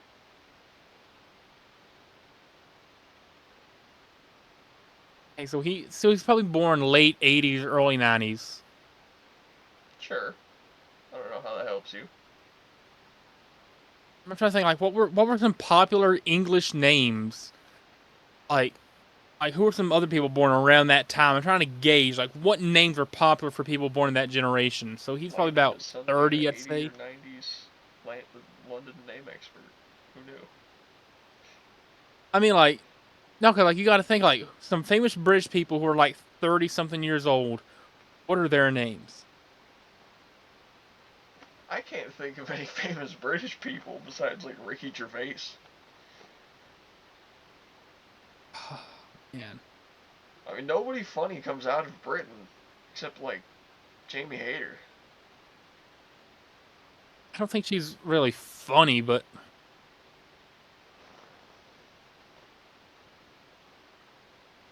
what is William Charles? Because I don't know. I feel like people might have been naming him around like the royal family or something.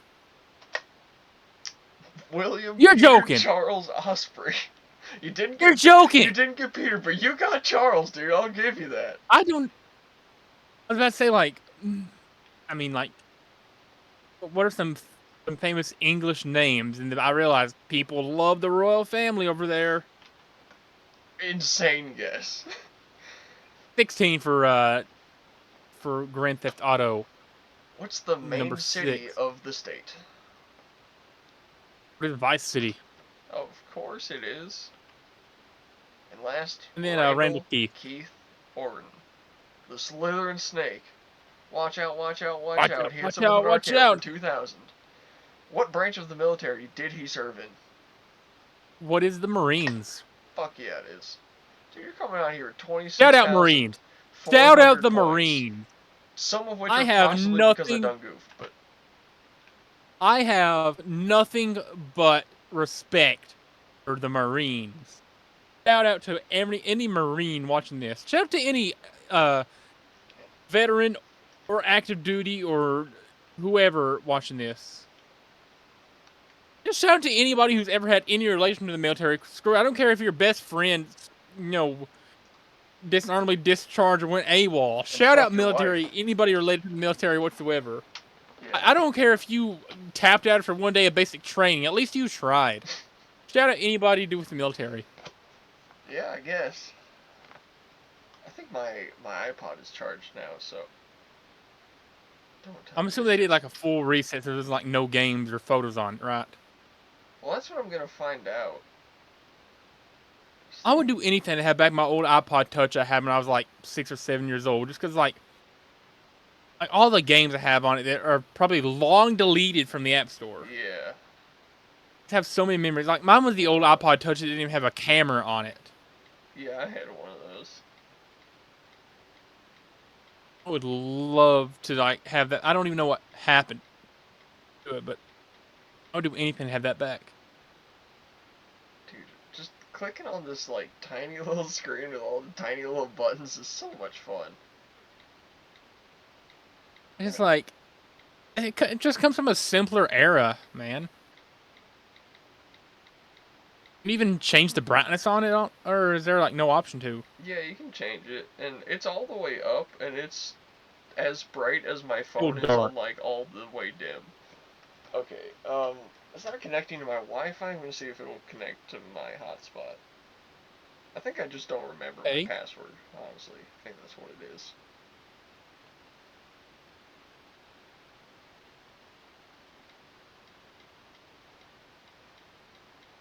Dude, the what? What?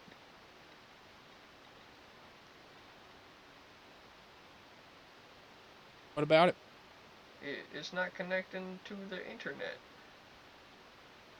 It probably doesn't recognize the fact that 4G exists because this is like a 15-year-old piece of Oh, technology. that's true. I don't think it can even fathom that 4G or above exists. Yeah, alright, so This is from the beginning of the 3G era, probably. yeah, this is when 3G came out. Alright, so I'm gonna have to wait till after the episode and connect this to iTunes so I can set everything up. But And this little iPod right here, I do intend to film our next vlog on. And I think maybe I'll give you my phone so you can record some normal footage, and maybe, I don't know if we'll right. make 2 vlogs or if we'll just like intersplice the footage, but I want to get some like Yeah, vintage, I want to get some vintage WWE footage off this thing. I thought about just filming it on like iMovie or something, and then doing whatever needs to be done, because that's probably the easiest way to edit it from a phone through iMovie without getting a watermark or something on it. Yeah, but I can just upload it to my computer and then just edit it on Shotcut. Yeah, that works. But yeah, I'm hella excited about this thing. This baby right here. That, by the way, it took me forever to find this exact one because 99.9% of iPod 4th generation were the 8 GB model. And I figured we would probably film 8 GB worth of footage on that vlog. I mean, I'm sure just taking a video of one match would be Right. And like then, 8 GB. and then like 0.005% were like the 16 GB, Yeah. and then like 0.00001% were the, I don't know if you can quite read that, the 32 GB model. That's what I got. I got 32 GB. So we can film all the WWE we want on this thing, and it'll work. I can't wait to see the footage of the John Cena entrance on the Oh my old goodness. school iPod. Yeah. So Like you're yeah. gonna be able to hear. It's gonna be the most muffled, most god awful sound. Do do do do do do. Listen, if by any chance, let me. Hey, The I just want to say real time quick. is The the odd the odds of the I'm about to shout somebody out here. The odds of the person I'm shouting out here seeing this are extremely slim. I mean, tiny, tiny, tiny. But if you were at the Metallica concert in Nashville, night 2, so May 3rd, 2025, you were sitting in section 128, row U, because I was in section V. So if you're sitting in section 128, row U, probably like seats 5 and 6, and you had a 3DS filming Metallica there, I want to see that footage. yeah. I'm just saying, if you were there and you were filming from section 128, a row in front of me, on an old school DS, get that footage for the show. Yeah, I just want to say it's crazy that this iPod is the size of the battery in my phone. Like, Crazy, like, how? Also, for, you can tell that this person had a custom engraving on there because they brushed it off with a fucking Dremel. That was back when Apple offered free engravings on anything you bought. And the idea behind it is actually genius. Because if you think about it, like they got a machine that just writes whatever you want to write on there. It probably costs like uh-huh. $1 in electricity to operate, if that. So they don't charge you anything for it because it doesn't cost them anything to do. But you know what you can't do with a customized iPhone or iPod? Resell it. Yeah. No one wants to buy friggin' Adam Copeland. I was gonna say Adam Copeland. Probably a lot of people want his iPod. No one wants Jerome Smith's iPod. You know, if you don't want to buy some shit that says Jerome Smith on the back of it. And that person I definitely don't had need an to. engraving on there. And then, I bet that person bought it for their wife in like, '08 or something. And then the wife broke up with him a couple of years ago, but he thought the iPod was too cool, so he trembled her name off it. Hey, I need to clean my phone, but that iPod is probably about like up to here If on that. this iPhone 14, if that. It's probably up to the top of the Apple logo, if that. Yeah. It's crazy to see just like how far that technology's come. Yeah, I can't wait to film on that though. I've been so hyped about that. I've literally for the last month been looking for this exact iPod, a 32 Gen Ooh. 4 or 32 gig Gen 4, I and I finally. So here's the thing: I had one that I was gonna buy, original in box with the charger, with the original block, with the original headphones. It was like $30, right? Buy it now on eBay. But there was a little note on it that said the sellers will wait till April 30th. So I'm like, okay, whatever. So it's like you might have to wait a bit. I put it in my cart. I go to checkout, and it says, hold on, you can't buy this yet. The seller's away. Cool, whatever. I was checking that thing every like 12 hours, up until April 30th. April 30th comes. I add it to my cart. I go to purchase it. Turns out someone somehow purchased it 2 days before me. Because it came up and was like, sorry, this item's already been sold. And I clicked into the listing and it said sold on whatever date. It's like, why did I have to wait? Why did that person not have to wait? Why did they get to buy it and I couldn't? I've been waiting far longer than them. I don't know. That was a bit ridiculous. So then, yeah, I was just searching. Finally found that one a couple days ago. Bought it. I'm hyped. Now I want to say I still have an old DSi and sitting in my room. Yeah. Should I take the DSi, like this is Hell light blue yeah. classic Nintendo DSi, Because if I you can can get it pop through an SD card security? in it, right, for more storage?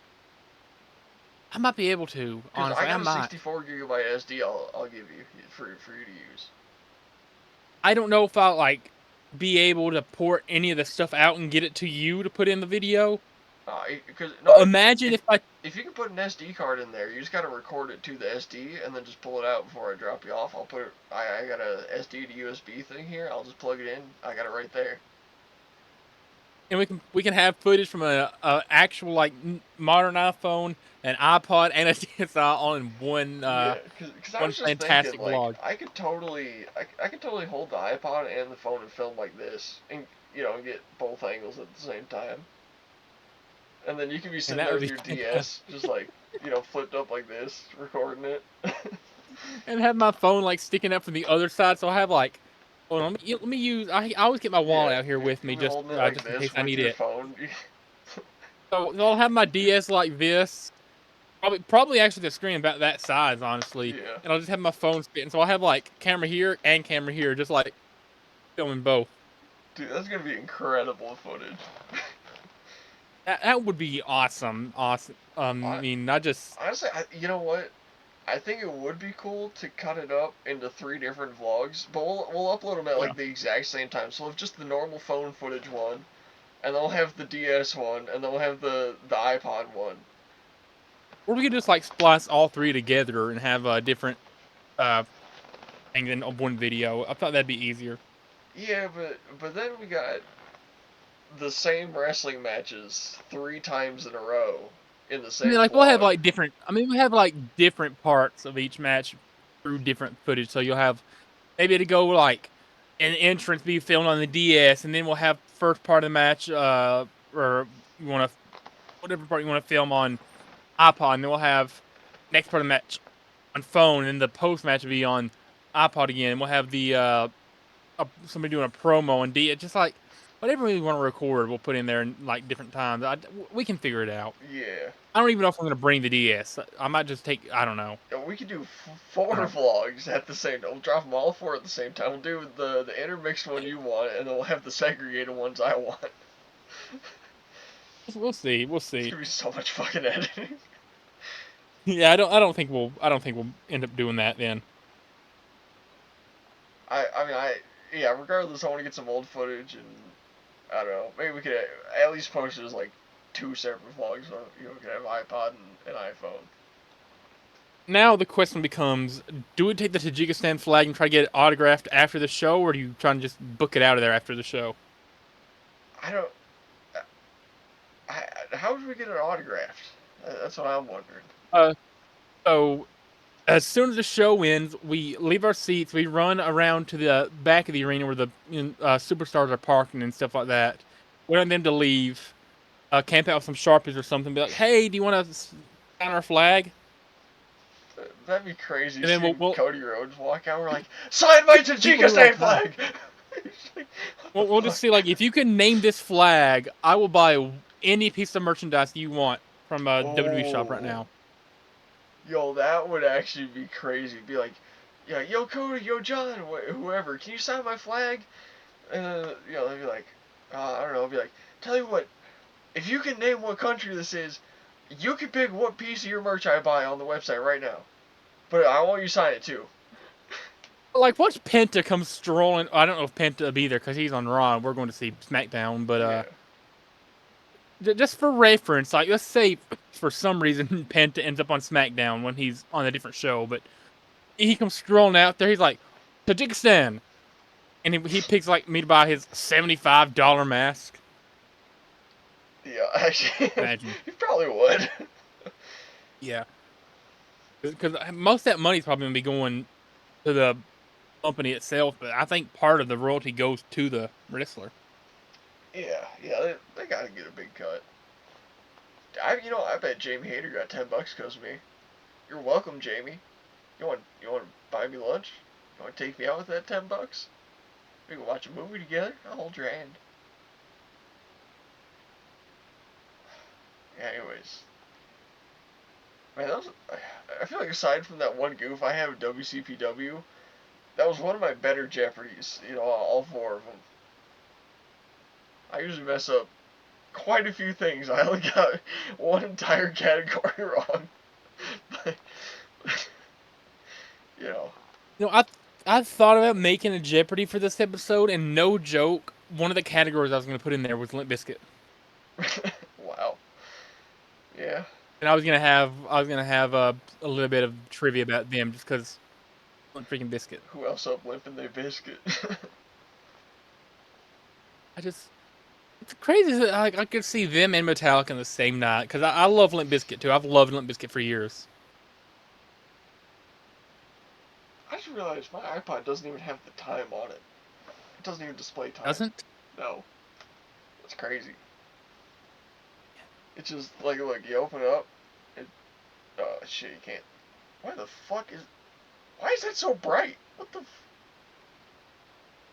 There you go. There we go. It just says iPod.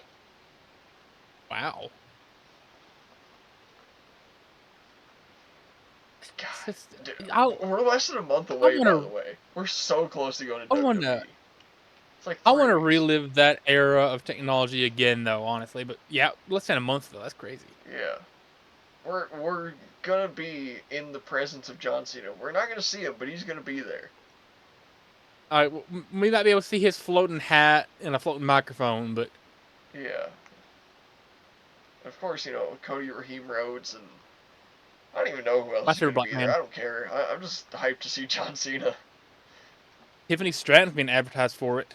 Yeah. Okay. Yeah. Love a little It's tiff. Tiffy time. I love Tiffany Stratton. You know, I, I'm sure you remember. Maybe you don't, but I remember. We were playing 2K one time, and I think I just said that like Bailey was ugly or something, just because I didn't like her picture in 2K. They always do her dirty in 2K. Yeah, I watched some Bailey matches recently, quite a few of them. I was on a bit of a Bailey Mm-hmm. binge. I fuck with Bailey, dog. She's cool. She's really underrated, man. Yeah. Shout out Bailey, man. For real. She's a hugger, if you don't know. She used to be when she was still a face. Yeah. Dude, speaking of faces and heels, dude, the amount of face and heel turns in wrestling recently has been crazy. Yeah, for sure. R-Truth. I mean, R-Truth is aligning with Cena. that's always been like a running joke. That R-Truth is like 50-something years old, but he called John Cena his childhood hero. That's been like a running joke for the longest time. Yeah, but he might have turned heel in with Cena. R-Truth hasn't been heel since 2011. R-Truth is just going to be a lifelong face for the rest of his life. That's very possible. but I think R-Truth might turn Trust me, heel, and that would be crazy. R-Truth will never be a true heel. Because he's our freaking truth. Yeah, a true heel, no, but just as it might happen. It might happen. I'm prepared for it. I don't think it will. Yeah. Because again, it's R-Truth. If you know R-Truth, you know he's just he's gonna be a face forever. He is gonna be R-Truth forever. I feel like he's neither face nor heel. He's barely a wrestler. He's just a comedian. He's just the funniest guy in WWE. I mean, he's pretty good at wrestling. All right, he's pretty good with spots and taking bumps and whatnot. But I feel like R-Truth is just there to be funny. He's just there to break characters, God, I love R-Truth. One of my favorite things to do is just look up R-Truth compilations and just watch him saying funny shit to people. There's so much of it. I mean, my favorite R-Truth moment of all time still, even from like 10 episodes ago when I mentioned it, is when he's like, "You're a big, big, big man, but you will go flying over that top rope, Paul Heyman." Oh man, just R-Truth is he's one of my favorite characters ever. He'll never be WWE champion, but God Almighty, he's so awesome. They better put him in the Hall of Fame. He He better deserves go it. in because I have something lined up. I don't know if we've done this before or not. We've done so many segments over the past 41 episodes that I'm generally forgetting what we've done and what we've not. Okay. I really hope we haven't done this because if we have, that's going to be really embarrassing that I've forgotten that fast.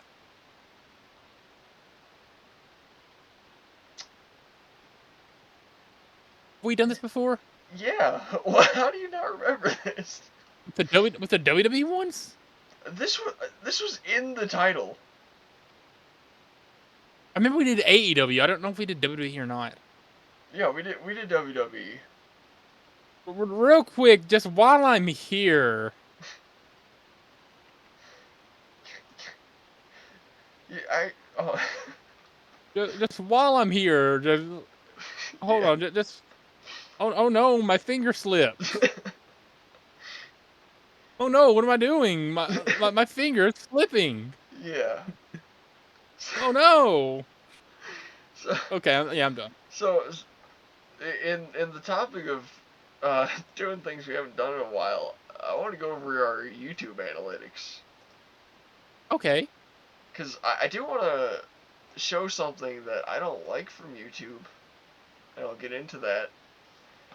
But I just generally want to show you where we're at because I feel like I ain't updated you much recently. So here,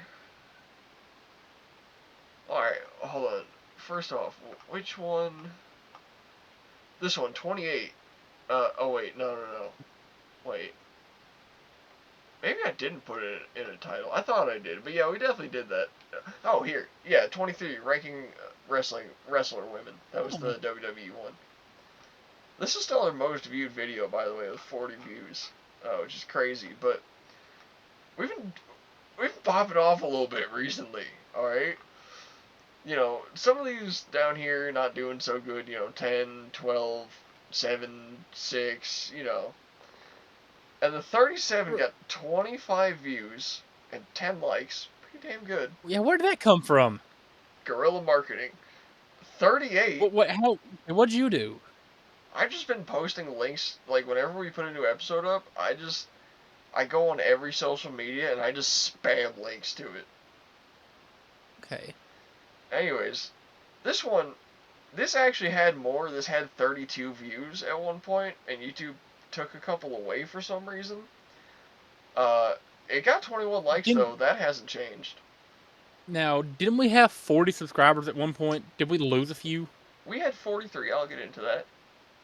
And then 39 got 20 views and 10 likes. Not bad. Apparently got one dislike. I don't know who that's from. Some fucking loser.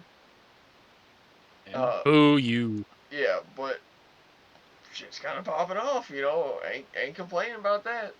Anyways, let's go into the watch time really quick. See how that's at 6 hours? Uh-huh. That should be at 18. Really low. Someone, I don't know who, has watched, what was it? Yeah, 37, 38, and 39. They watched all 3 hours of all Oh. 3 of these episodes. YouTube took the 3 hours of watch time away from all of those, as well as it took like an hour off of like 2 other videos.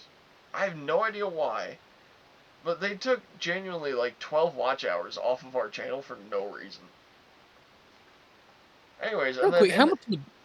in the subscribers really quick, you can see. So, all right, we've had 4 people actually unsubscribe, which from 43 will leave us at 39.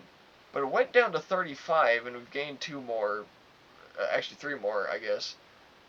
I guess one of them went away again or something. But anyways, you notice how there's only 4, and it should be like 9 or something. I can't really do math.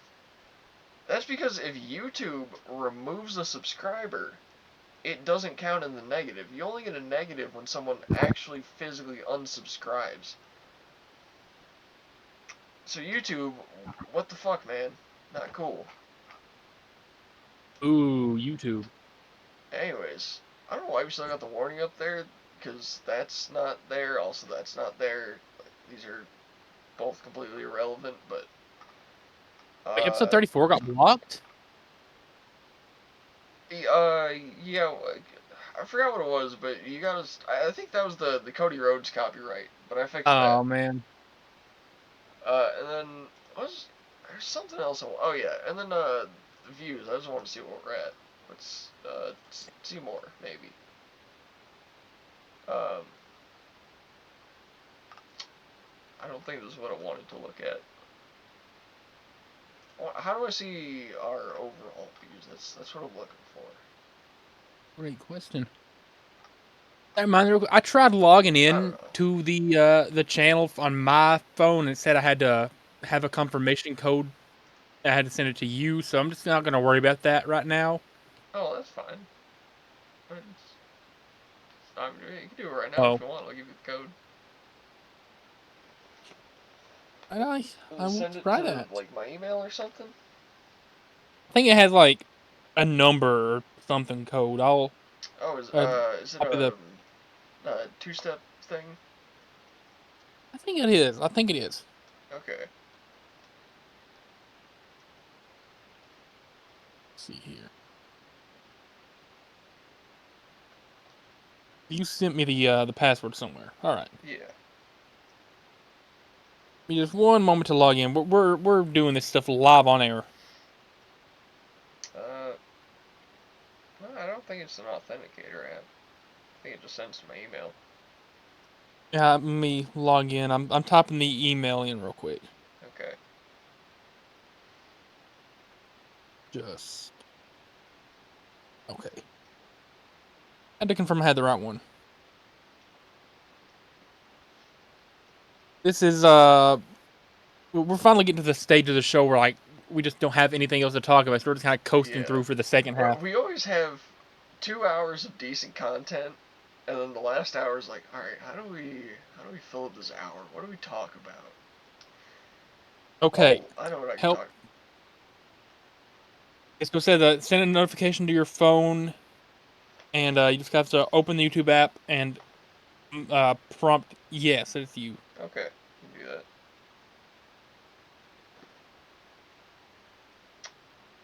And it's going to Yes. ask you for a number. What's your number? 54. All right, you're in. I'm officially logged into the Unqualified Show at gmail.com. Hell yeah, you can help me with the shorts now. So I could. I feel like 109 in your watch later on the Unqualified Show is crazy. oh, whenever I see something God. cool on there, I just like add it to the watch later, and I keep thinking like I'm gonna go in there and I'm gonna watch it all. It's mostly songs with like 10 views on it, and I never go on there and watch it. I always forget. Anyways, I'm on the mobile studio app, and I can see our overall views. We've got... Let it load. Oh, we are 11 views away from 5,700. Wow. Okay. So, not bad.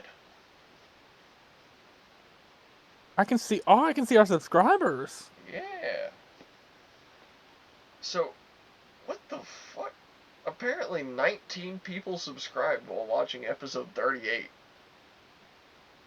Frozen 38 must have popped off. I guess so, man. I think, you know what I think it The Sean was? Blanchard effect. I think it's the The Sean thumbnail. Blanchard effect. Oh Oh, yeah, or the Sean Blanchard effect. I was just thinking, like, the green and, like, me holding the doll is, like, action figure, sorry guys. It's just like a really funny thumbnail. I thought maybe that was it, but you're right, it is the Sean Blanchard effect. What am I saying? he's Being the so self-centric. most It's obviously he's the Sean most Blanchard. beautiful man alive. He's Yeah, the sexiest man alive. he is. He is. Man, I can finally make posts if I wanted to. That's true. Yeah, yeah. Yeah. You got the. You mainly do the Twitter thing, and I mainly do the YouTube thing. We can have our little crossover now. Yeah. I Hell mainly yeah. do the The first I mainly landed do the post. I'm trying to figure out how I do that. You go just on the main YouTube That's app. it. You just hit the plus, and then you go to post.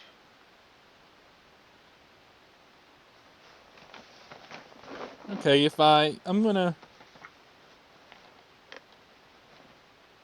Can't wait to see what you got cooked up. Oh, if you guys don't already, go follow at Tajikistan_gov on Twitter. That's our joint Twitter account where we pretend to be the government of Tajikistan. it's clearly a parody. Yeah, it says parody in it, Real quick. but it's hilarious. We have some banger tweets. Do you want to give the audience a review of some of the most recent ones, Oh considering you yeah, went through and did a yeah. massive? It's time for our weekly update of the Tajikistan Twitter account. Yeah, you saw that I went and liked them all in my personal account. Yeah. Wait, what? Okay. What the fuck? Okay, never. I just opened it and I just see Dave Portnoy getting canceled. I'm like, what? Alright, so in the last week of tweets, what do we got? The most recent one. We know nukes in Tajikistan. Instead, we strap C4 vest, goat carcass, and drop from plane. We like boom things in great nation Tajikistan. Tajikistan announced film industry boom in plan. Expect many great movie film. They will be good because no Rachel Zegler in them. Tajikistan likes say very unhappy day of birth to Rachel Zegler. Even in great nation Tajikistan, we hate you in all movie film you play. Tajikistan #1, Rachel Zegler #0.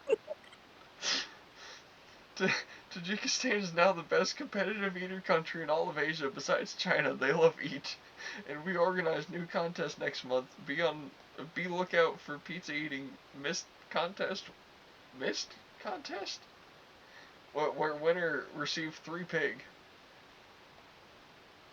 And then I have one.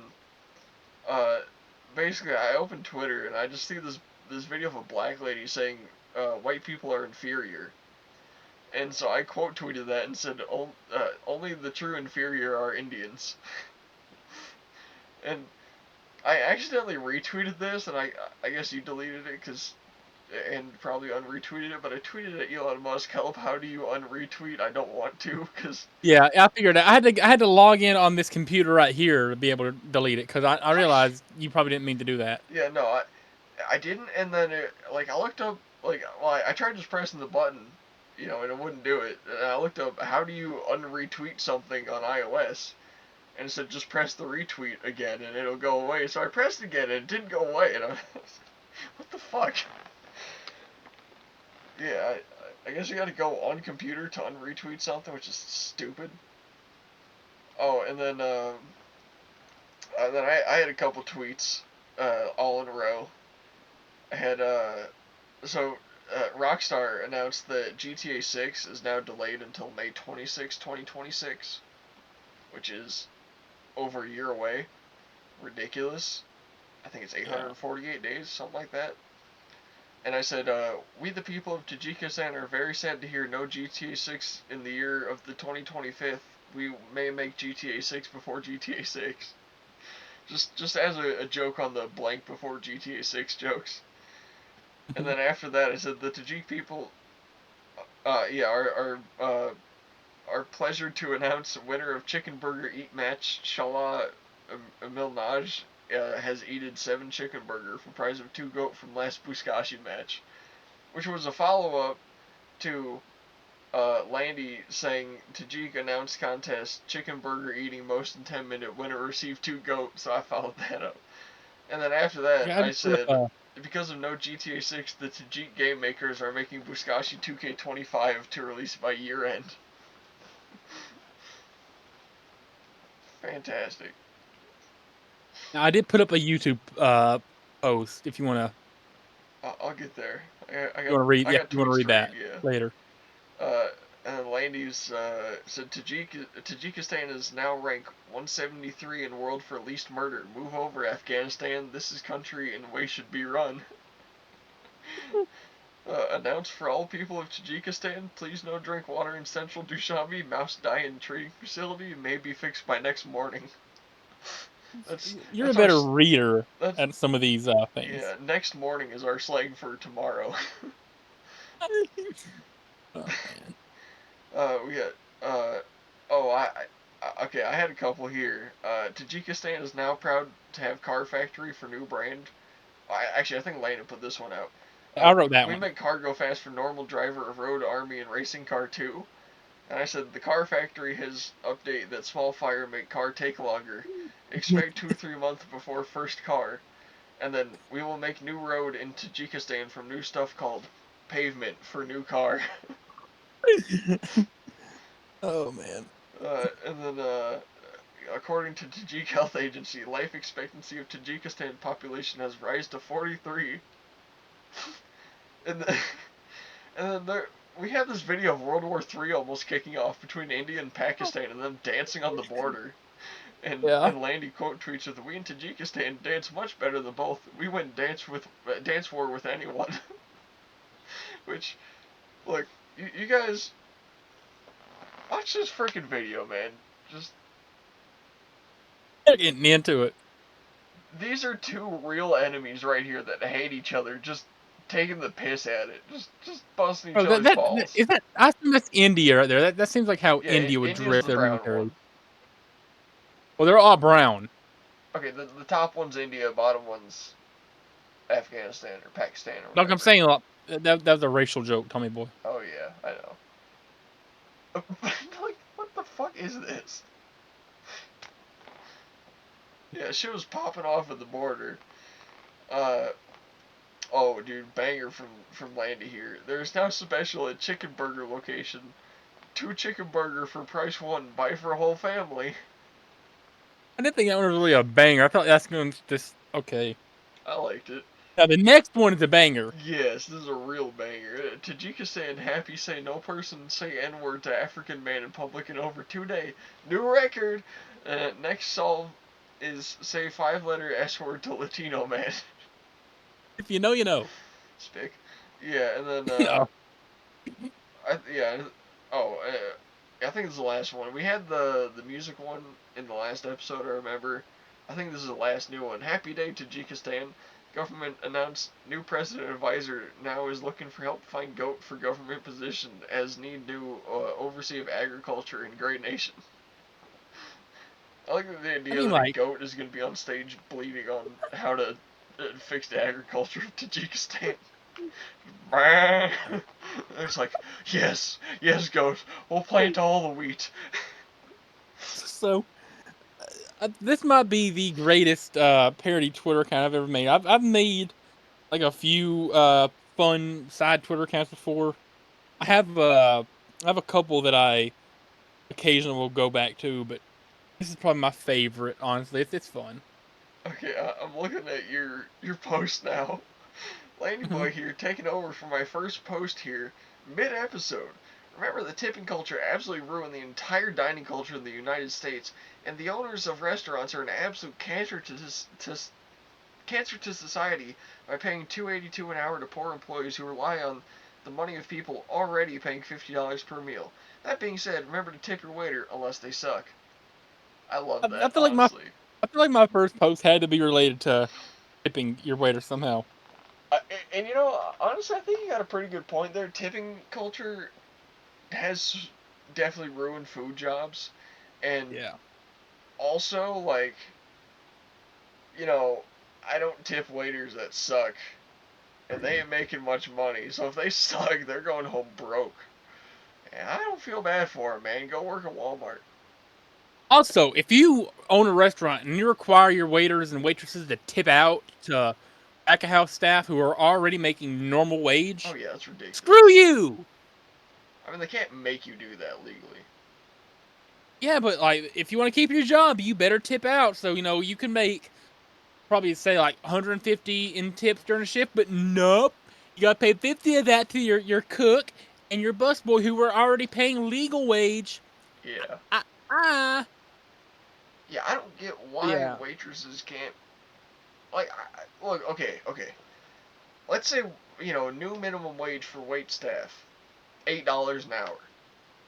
That ain't shit, but that's, almost 4 times what they're making now.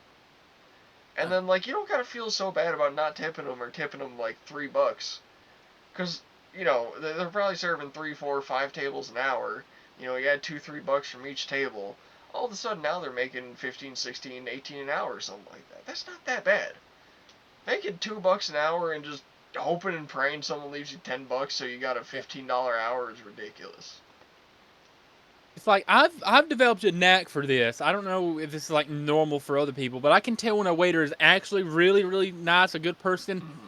or when they're forcing it just because they're like a really slow day and they're trying to fight for those tips. Yeah. Like if a waiter comes over and I can generally tell he or she like actually loves what they're doing, I'm gonna give them I'm gonna be able to tell. I'm gonna instead of tipping like 5, I tip them 10, 15 if they're like genuinely loving what they're doing. Mm-hmm. Now if they're forcing it, I can tell like yeah, man, they're trying too hard. I'm Yeah. still gonna give them a tip. Screw you, restaurant owners. But Dude, so I went to the Blue Moose one time. Shout out the Blue Moose for the millionth that time. blue moose, I went with Boat actually. It was his last day at Dollywood. I took him to the Blue man. Moose, and yeah, we were in there eating, and this waiter we had, like, he was cool, like genuinely cool guy. I could tell, but he was putting on this persona of being the absolute least fucks given, least caring person in the entire world. But I could tell that he was really nice under it. And like Mhm. I was trying so hard to get this dude to like crack a smile or crack a joke or something, and I'm just busting his balls the whole time. Dude did not let up the character one bit, but I could see him like kind of giving in to like whatever I was saying to him, and it was just such a fun time just trying to banter with this guy that I ended up tipping him $20 just because it was so much fun. Now, did you have to explain tipping culture to Boat, or did he Yeah, kind of already get to that yeah, point? no, he didn't get that because the bill was like $30. I think it was like legit like 30 even, if not it was like a couple cents off, and I put 50 on the table. He was like, why you put 50? I'm like, it's for the waiter. He's like, but he get paid to work here. I'm like, but he doesn't get paid a lot. So I'm giving him money so that he makes a normal wage during this time. Mm. You know, yeah, he definitely didn't get Like that. it's like in other countries, it's like disrespectful to tip. Yeah, It's like you were required to not, it's like because at least unless the in waitress did a backflip with your food on the tray and not a drop spilled, you don't tip them.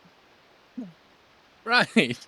I mean, like over in like UK or France or any of those countries up in Europe, it's like a crime against humanity. It's like a war crime if you even like think about tipping them. Especially Yeah, in like France, I think is like one of the places that hates it the most.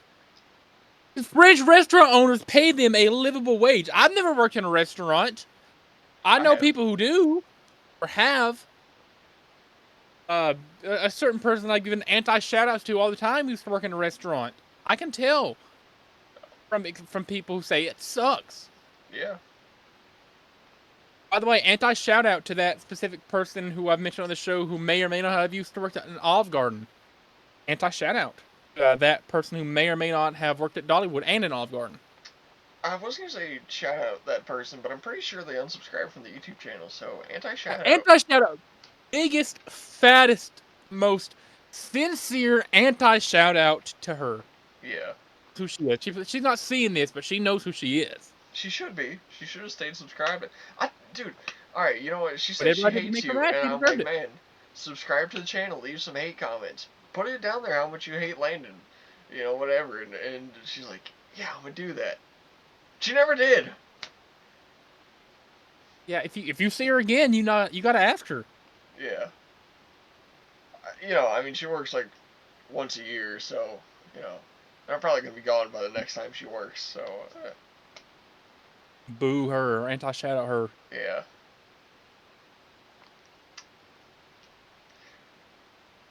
I feel like, I don't know, I don't feel like anything. I was trying to think of something that would come out and nothing came out. That was just, it was a moment. It was one of the times of all time. I'm generally running out of stuff to talk about. I don't know how much longer we have left, but 45 minutes. Jesus, man. Okay, jeez. Painful, I know. I mean, it's not as bad as the this episode sucks with the Yeah. yellow thumbnail, but You know, alright, this is gonna sound terrible. No offense to Caleb if you're seeing this. We only have no, two. all the offense to her. Caleb, not Kaylee. Oh, not Caleb. Oh, yeah. Yeah. Anti-shout out Kaylee though. Yeah. So no offense to Caleb if you're seeing this. Caleb's. I kind of feel like we should reserve yellow for shitty episodes. Not that his was bad, you know, that episode, even with him in it, it was a pretty good episode, I'll say. But I'm talking about the episode that was like generally just titled, "This episode sucks." Yeah, but that episode and the one with Caleb are the only ones that have yellow thumbnails, so I feel like we should reserve yellow thumbnails for particular stinker episodes. Just as like an inside thing that we know. Now, what thumbnail color are you feeling for this? Because I feel like this has been like a blue thumbnail type of episode.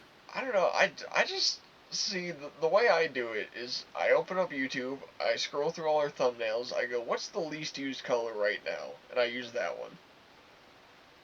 See, because like I've been getting vibes from each episode of like what each thumbnail color should be, and I've been kind of sort of spot on with some of them. I'm feeling like a reddish or bluish for this one. Either one really works. Equally blue, but I don't think I've really used red that much. I feel like a red or a blue kind of would work for this episode, really. I feel like the blue's kind of overdone. I've done so many blue thumbnails. It's nor for nothing. Dude, okay, I know I've said this before. I am so pissed that episode did not blow up, dude. I put, not gonna lie, like 40 minutes of effort into that thumbnail. But I worked so hard to get that part. No, but just, I had the thumbnail, it was blue, and I had the orange text, and I thought, man, that looks like Nerf. And then I took the Nerf logo, I edited it to say Norf, because I didn't want to get a copyright. And I was just like, yeah, fuck it, it's Norf or nothing. You ever think about how when you say edited it, is just edit? Edited, yeah. Yeah, edited it is just edit. Yeah. Edited it. Something like edited that. It. Edited it. Yeah, edited it. Sure. EDITED. IT. Yeah. Okay, now, should I go back to give him some more concert story from this past weekend? We got some time to kill. All right, so I talked about getting there. Having to I think I mentioned briefly how we got there. We took an Uber. Shout out Milk. Oh. Shout out Water. Wait, before I get into the story, shout out Boat, shout out Larry, shout out Christy, shout out Jigistan, shout out Buskashi, shout out Milk, shout out Water, shout out Jimmy Hater, shout out Megan Bain, shout out Cora Jade, shout out Haley, shout out Buskashi again, shout out KFC, shout out KFC Australia, KFC Australian Girl, shout out Chicken Burger, shout out Buskashi one more time. Shout out goat carcasses running for mayor. Shout out Caleb. Shout out Sean. Shout out Beanie. Shout out Larry again. Shout out shout outs. See who else? Shout out Metallica. So shout out Kirk Hammett, James Hetfield, Lars Ulrich, Robert Trujillo. Shout out John Otto, Wes Borland, Fred Durst. Anti shout out Ice Nine Kills. Huge anti shout out Kaylee. And now all that being said, we took a Uber to the arena from our hotel. It's like a 3-mile drive. Come to find out, we had to share it with somebody else. So this like Latina chick, whatever, already in the back seat of this Uber. So we have to ride this Uber over. Uber pool? I guess it might have been. Damn, But we stupid had to take out. we take It's a like $1 no. more to not get a pool. I mean, like I had paid for it. Oh, okay. I just got the cheapest option. So we take the 3-mile ride over to the stadium. We eventually finally find our seats, and we just enjoy the show. Right? Show goes off without a hitch, other than the 45-minute rain delay being jam packed and the bathroom lines being 200 feet long. But anyway, leaving the show is a different story. We have to walk. We walk like maybe a half-mile away from the stadium, trying to find a place where there's no people walking, trying to find an Uber. Or a spot to get picked up by the Uber. I mean, you know what I mean. Yeah. A spot to get picked up by one. I eventually am able to get connected to servicing and finally get an Uber. Nobody picks it up. Nobody answers it. So maybe 15 minutes after I ordered it, just says like order canceled. Nobody picked it up. But then my dad starts trying to find one. While he's doing that, I just want to give a huge shout. I don't have him with me right now. But this disabled guy, he's in like a motor wheelchair, whatever, like one of the motorized ones where he can like push it himself with the you know, he's in one of those.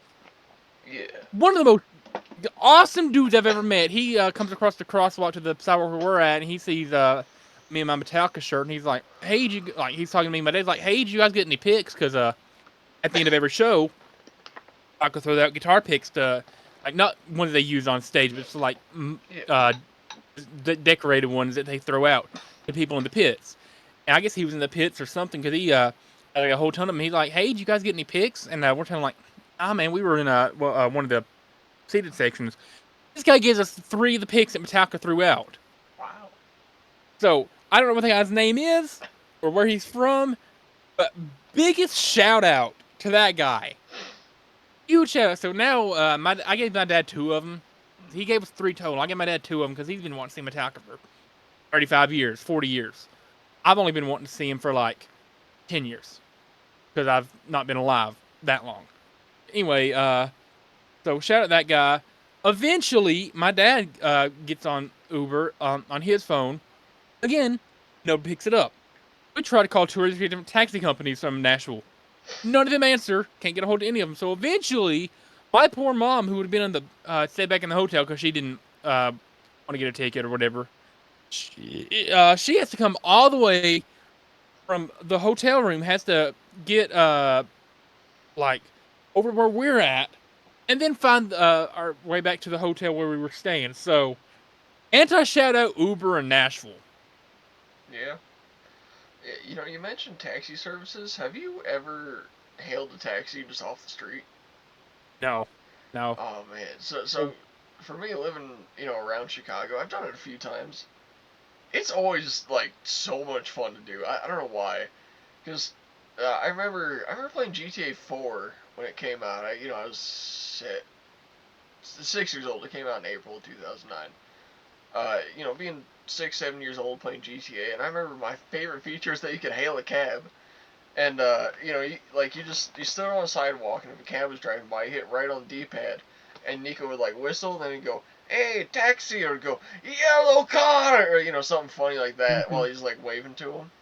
I was just as a kid, I was like, I wonder if you could really just like stick your hand out at a taxi and they'll come get you. So eventually getting old enough to like go out on my own and go in Chicago with friends and stuff, like, man, we need to get, what is it, 3 miles down the road? That'll probably be $10 in a cab. And I'm like, hey, there's a cab. Hey, cab! And then it just pulls up. And I'm like, no way. I mean, like don't think I've ever ridden in an actual taxi, and I was like the weird thing about Nashville, at least the part we were in, like around the stadium, it's like a mile radius of the stadium where we were walking from. All the taxis are like minivans. They're mostly Priuses in Chicago. I'm not expecting that. I was expecting like the average like stereotypical New York little sedan taxi. Yeah, the Crown Vics. Yeah, something like that, with the yellow and the black and white checkerboard pattern along Yeah. them. It's like the stereotypical taxi, but yeah, eventually we never got one. Uh, but I just like I don't know what the odds are of that guy. I cannot say thank you enough. That dude was so cool. It's him and like whoever he was with just happened to come up on us and he's like, "Hey, did you guys get any pics?" And he just gives it to us. Yeah. Dude, top G move right there. Like I straight up told him like you're the best man, honestly, because like he is. Yeah. Didn't get his name or anything, but I know I said this earlier in the episode, but I just want to reiterate. I put that night, May 3rd, seeing Metallica, over high school graduation, over the day I got accepted to college, over pretty much everything I've ever done. Yeah. I believe it. You know what I believe, Tommy Boy? In Joe Hendry. I believe in Joe Hendry. I believe in Joe Hendry. Now, real quick, for the first Just time that in little turnaround thing he does where he's just dude, I love it. He's just sitting there cheesing. I'm like, hell yeah, man. I believe. for the first time in a week, I gotta take an unqualified pee break. No way. So I will be back in a moment. Oh, it does show the time. It's not quite accurate. It's also 3 hours ahead, so. I was thinking about the time zones. 3 hours ahead. That's either the Atlantic Ocean, an island of some sort, or somewhere in the United Kingdoms. Or like Greenland or Iceland. Maybe like, I don't know, Ghana in Africa. But this came from Murfreesboro? I, I'm almost certain.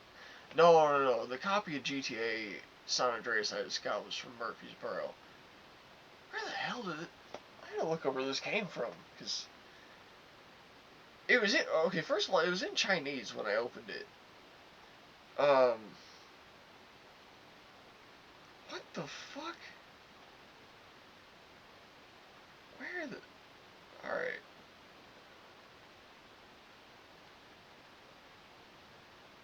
I'm back, Tommy Boy. Okay. Uh, I'm What trying are we to. gonna do for the next 30 minutes? That's a good question. I'm trying to figure out what state this iPod came from, because it's just it's a particular case. It's something. Okay. So the time on this is 3 hours ahead. It says it's 12:30 in the morning, but it's 9:30 at night. 3 hours ahead is like the Atlantic Ocean and like Iceland and like maybe Ireland and like Ghana in Africa on like the western coast. And it was in Chinese when I opened it, but it came from South Glastonbury, Connecticut, which is in the same time zone as us. Right. So why the hell is it set like this? I don't know, but you know, can't wait to set that up.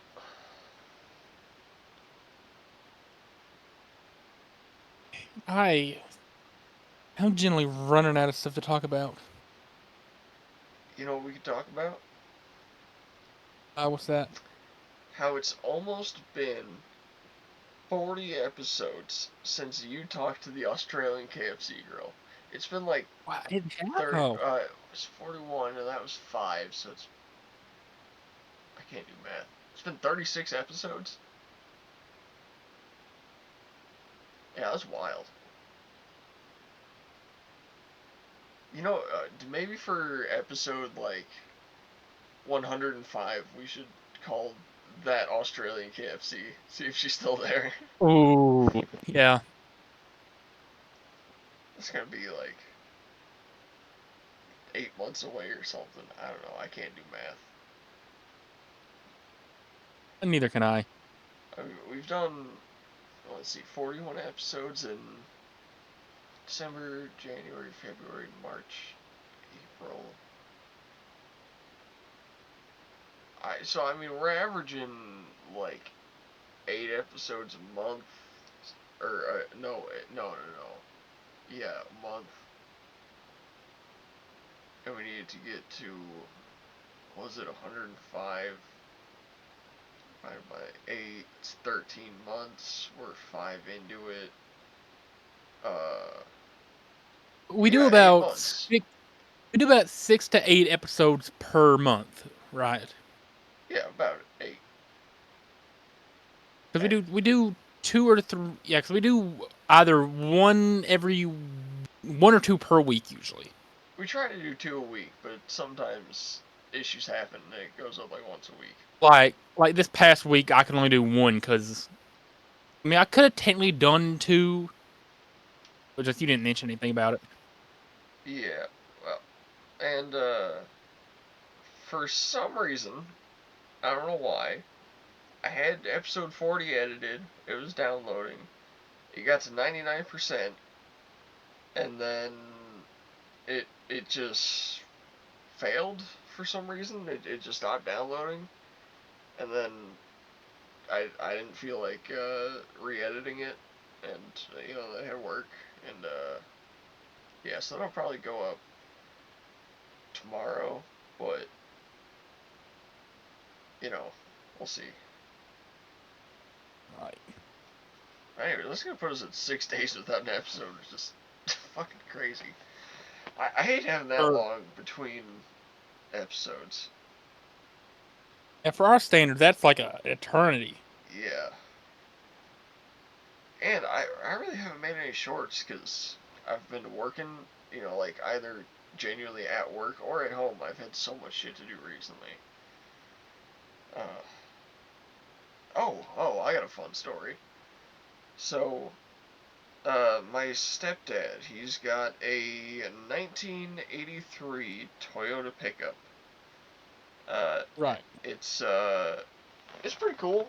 It's so I think it's from 85 and forward. They have independent front suspension, but 84 and back, they have a solid front axle, and he wanted one with a solid front axle for off-roading. And he's got some big tires on it. It's slightly lifted, but it's had this weird like valve tick thing that we think is from the rocker arm, but we're not quite sure. So we adjusted the valves on it, and it runs better, and the noise is mostly gone. But cylinder 3 does not fire at all, so we messed something up on cylinder 3, and we gotta look at that another time, because it's a bit of an issue. I don't know the first thing about cars, but I'm going to assume that is no fun. Basically, you got 4 cylinders. If they're all running doing the right thing, it's balanced, and it doesn't shake around. But if one of them's dead, like cylinder 3 is, it's not getting the same inertia from the explosion as the other cylinder, so the whole engine shakes around, and also runs like shit because one of the cylinders is just dead weight spinning around. Right. Real quick, I want to say yesterday was the NASCAR race at Texas. Okay. Okay. Absolutely fantastic race for the most part. Compared to every other race this season, it was fantastic. My favorite driver, Carson Hocevar, was the pole sitter, which means he started off in first. He led for about 20 something laps, ran in the top 10 most of the race. At some point, something happened that screwed him over, so he ended up finishing somewhere in the 20s. You know, he had a great race. He got some state points, I'm pretty sure, which is all good. You know what absolutely sucks, Tommy Boy? What sucks? You know who the winner of that race ended up being? Kyle Busch. Joey Logano. Oh. There are 3 NASCAR drivers I absolutely despise, and one of those drivers is Joey Logano. Is one of them Danica Patrick? She's not in NASCAR anymore. Okay. So, Who's the other two? Kyle Busch and Denny Hamlin. Okay. Screw all 3 of them. Sure. I just now I do want to say Kyle Busch is funny whenever you go back and listen to some of his microphone or his headset, whatever you want to call it, his radio. If you go back and listen to his radio communications from the past, he can be pretty funny. I'm sent him to you before. I've mentioned him a few times on the show. Yeah. I'd love to bring a NASCAR driver on here at some point, interview him, or just have him featured. So I feel like that'd be cool. Do I want to get what's her name? Amelia Earhart or something? Isn't she dead? No, that's the The pilot. yeah, she did the cross Atlantic thing.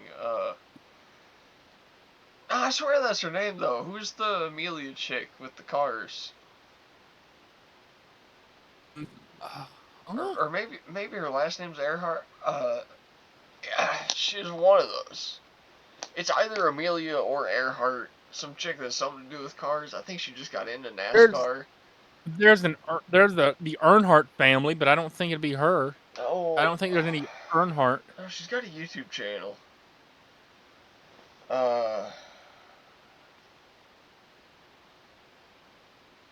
Shit.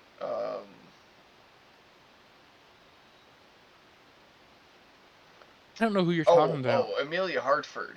That's it. Oh. I You know completely who? forgot what we were talking about, No. but yeah, Amelia No, Hartford, Tommy something about Boy. her. You know who we need to get on this show to interview? Who? You know Tony, I think it's Bredinger? No. Oh my lord, I'm about to put you on, aren't I? Why, is he hot? Ooh. A chick. Tony with an Oh. I. Okay. She's given Haley Deegan a run for her money, honestly. She's beautiful. She's given female Mr. Bean vibes. No. I think she's Lebanese. She's a lesbian? I think, she born into Lebanese and German descent. She's the first Arab American female to compete in NASCAR. Okay. So that pussy's explosive. Oh, is she in NAS truck? I think she's in NASCAR. Yeah, she's in the truck series. Oh, hell yeah, I love NAS truck. That's what Haley Deegan ran for the longest time. So shout out Tony. I don't know how that last name. I'm just gonna assume it's Bredinger. Breidinger? I don't know. Bredinger. Yeah, it could be. And Haley Deegan. And Haley Deegan, though, man. What you know about Haley Deegan? What you know about Amelia Hartford? Nothing. Yeah, look her up. Putting you on. Gosh. Heck, I tried typing way too fast. Ooh, all right. Yeah. Okay. Rebecca Hartford right here. Okay. Yeah, you would not believe that this chick builds 1,000 horsepower cars and races them. Oh. Yeah. Wow. She's something.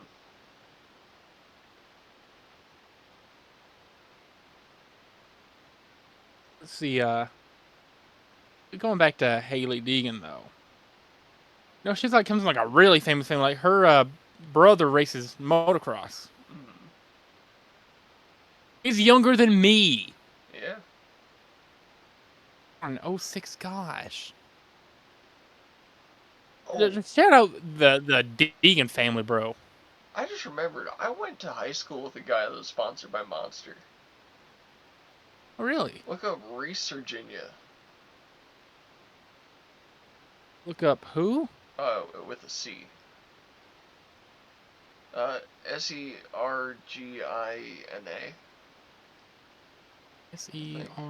Sergina. Or wait, no, it's Sergina. Well, there's an I between that and A. Yeah, it's not Sergina, it's Virginia. Nope. Wait, that might be him. That might be his YouTube channel right there. Oh, that is, yeah. Him? Oh my god, there's some old ass videos of his, yeah. Yeah, this guy's Alright, so today I'm going to teach you how to flare, one of my favorite tricks. So first we're going to need to get a quarter pipe. Yeah, so this guy right here, he's a BMX rider, he's sponsored by Monster. You're going to want a good one. This one sucks. I hate it. You're going to want to come straight up and learn how to air out first. That's a tip. So I'll show you what an air out is. I still never did DM some rap dude. I wish you do that soon. Yeah. Big. Save that for the next one. That's an air out. That's an air out. Second trick you're gonna need to know how to do is a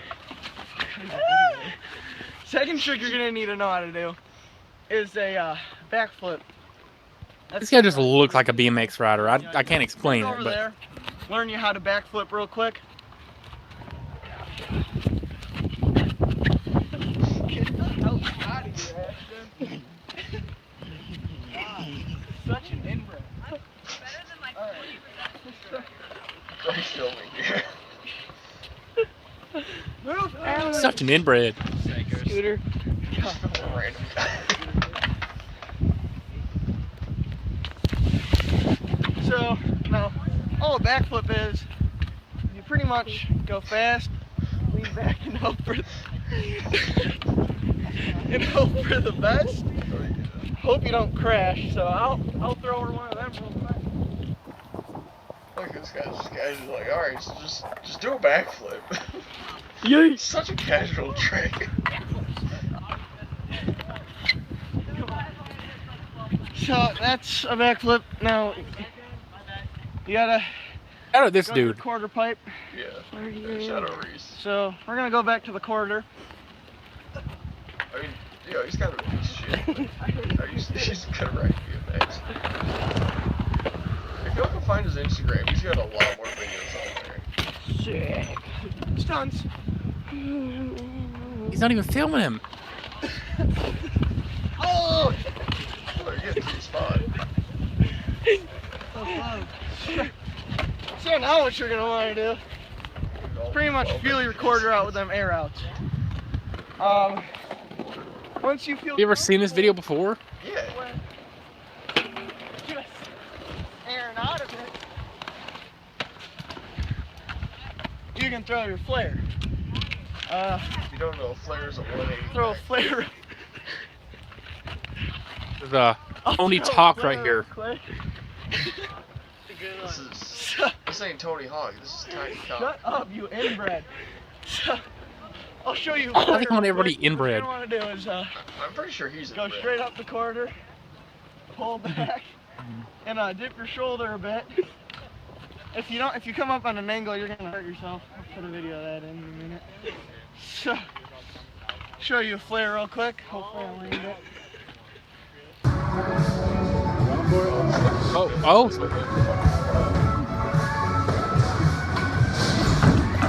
Oh! I'm gonna do a flare. I hope I land it this time. Like a backflip.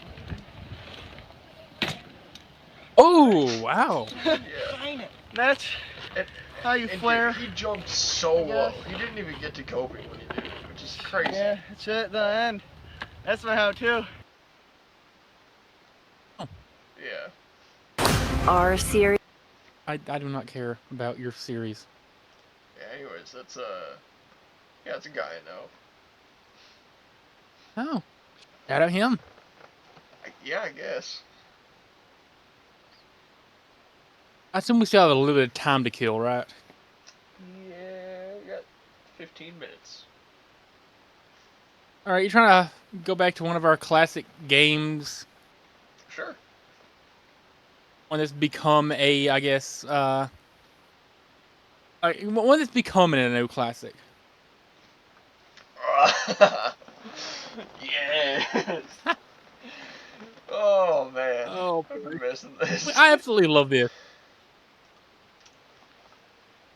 This is what AI should be used for. This is.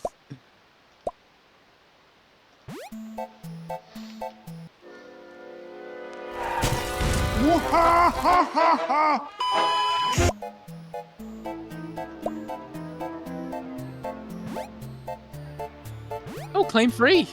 Free scenarios. Yeah, free stuff. Hey.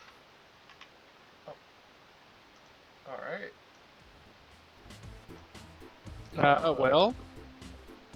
Oh, I have to press start. Okay. I'm gonna start with a pre-made scenario first.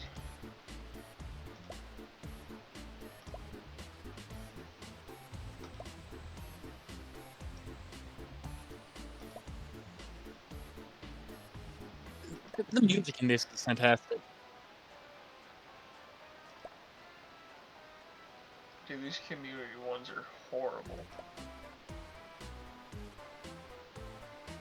I feel like our burning buildings and changing names and all that are Fuck it, much I'm just gonna better. make one.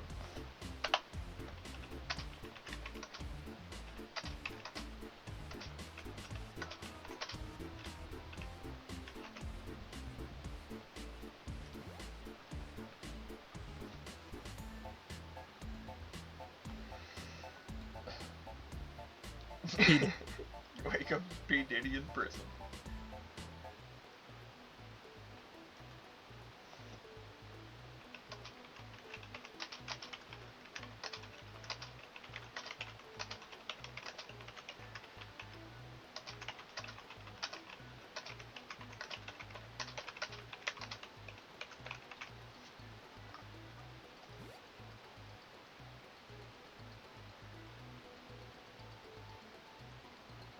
I know you got something good cooked up.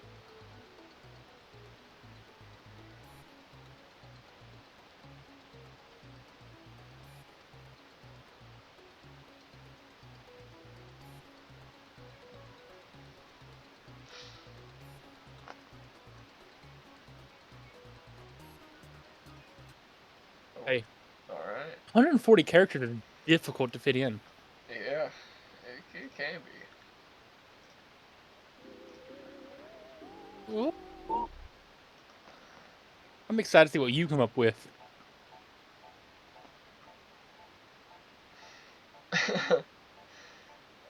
I start a freak off with the other inmates and see who can fuck me the longest.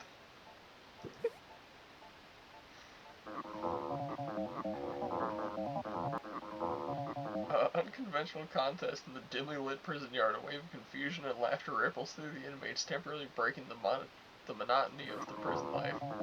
However, their bravado quickly spirals into chaos when a particular infamous gang catches wind of the raucous competition and decides their own rules apply. What began as an absurd game for me ends in a dramatic struggle for survival, and ultimately the unforgiving environment proves fatal as the unexpected brawl erupts, taking me down in a stampede.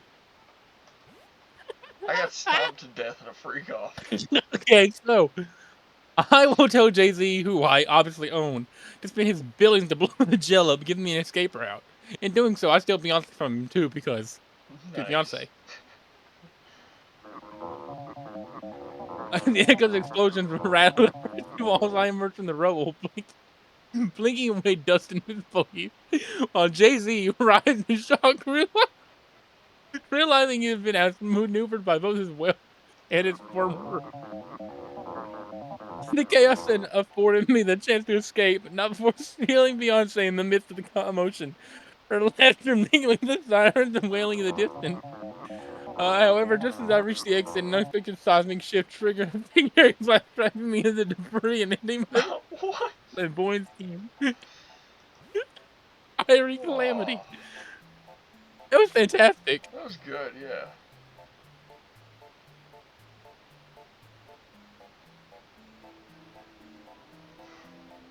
Hey. Gonna cook up a banger here, I can feel it. You know, before it was banger after banger after banger. But now it looks like it's been burger after burger after burger.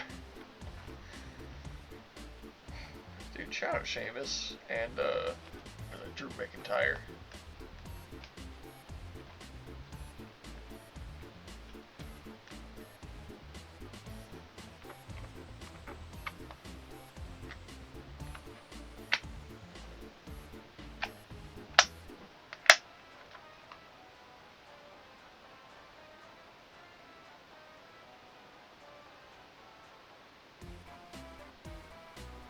All right, have fun with this one. You have to access the launch codes and use them on anyone, but each nuke has a 5% chance of failing and ending America? Oh.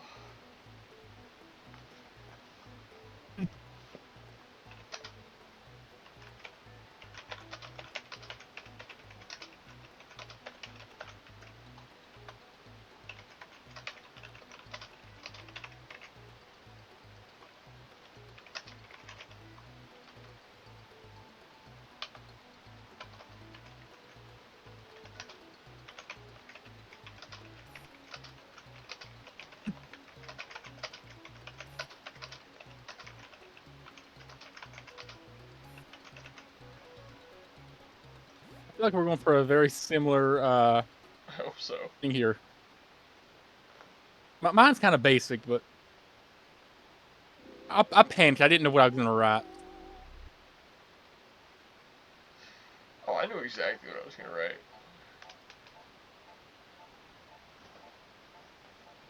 write. I send them all to India. And Indian also see a port of India. Okay. But the launch goes. Confident the risk could be worth it, but as the countdown trickled away, a tiny nagging doubt crept in. What if one of the warheads now functioned? Just as the missile flew towards India, a system error flashed on the console, and with a heart-stopping realization, I watched I can't.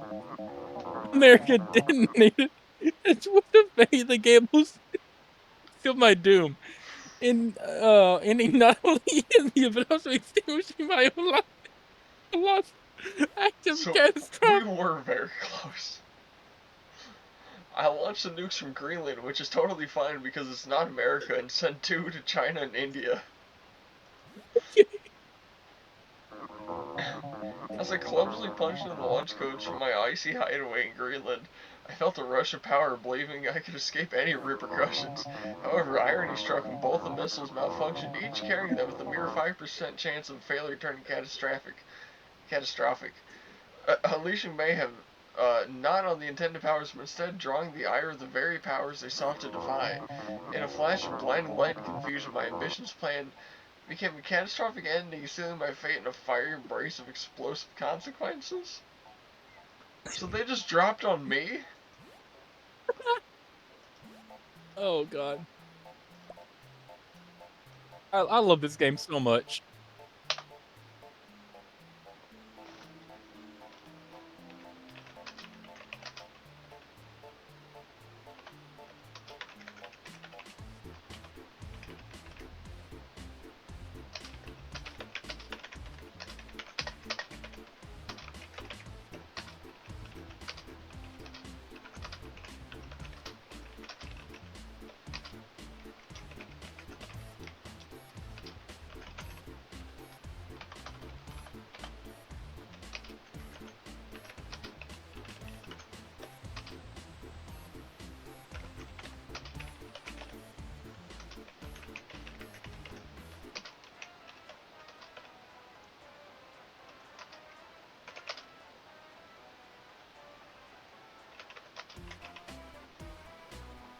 I'm scared to see what you're coming up with. You're gonna love this. You wake up handcuffed to the Hell in a Cell cage. You see in front of you Sheamus, Randy Orton, Mark Henry, Undertaker, Triple H, and Big Show. Oh, God.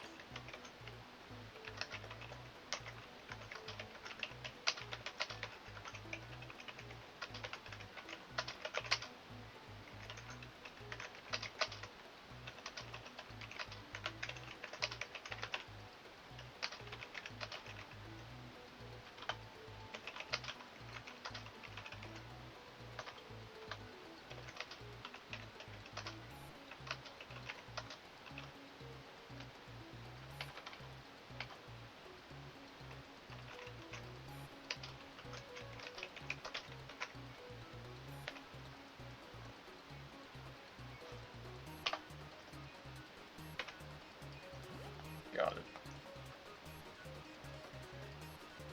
5, 4, 3. Okay. I kind of bent the rules a little bit because you Same. left out. What did I leave out? We'll see here. You'll see here in a second. I start violently thrashing until the handcuffs break and announce a no-holds-barred match. They fight each other while I hide under the ring. Well, Hell in a Cell is already going to be no disqualification. Yeah, I didn't really move that through. As I thrash against the unforgiving metal of the handcuffs, they miraculously snap free just as chaos unfolds in the ring.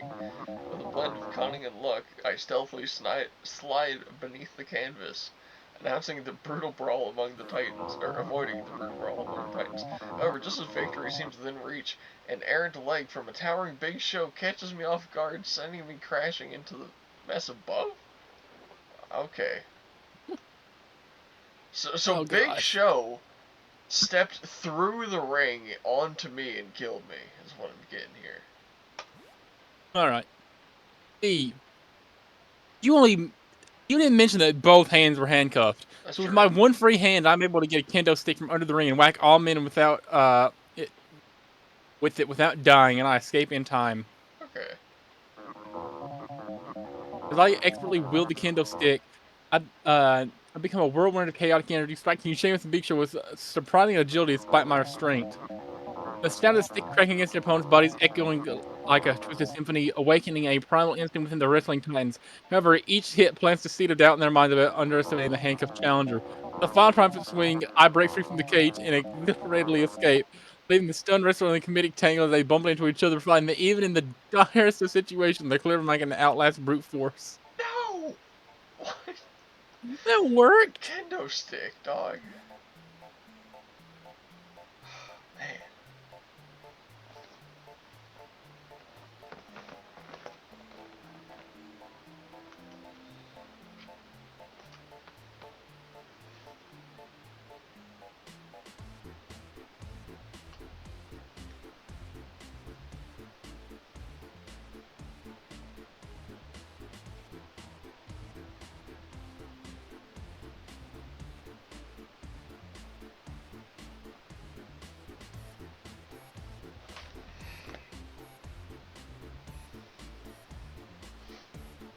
You're put behind a wheel in a NASCAR race and must finish top 10 or be sentenced to death by electric chair.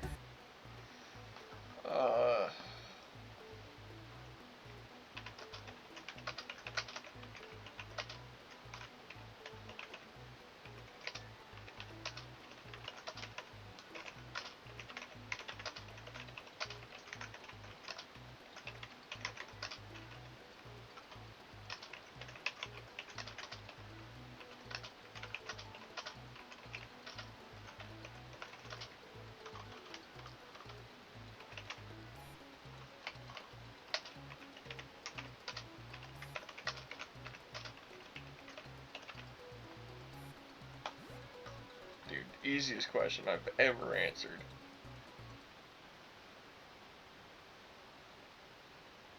I got something really good cooked up. So do I.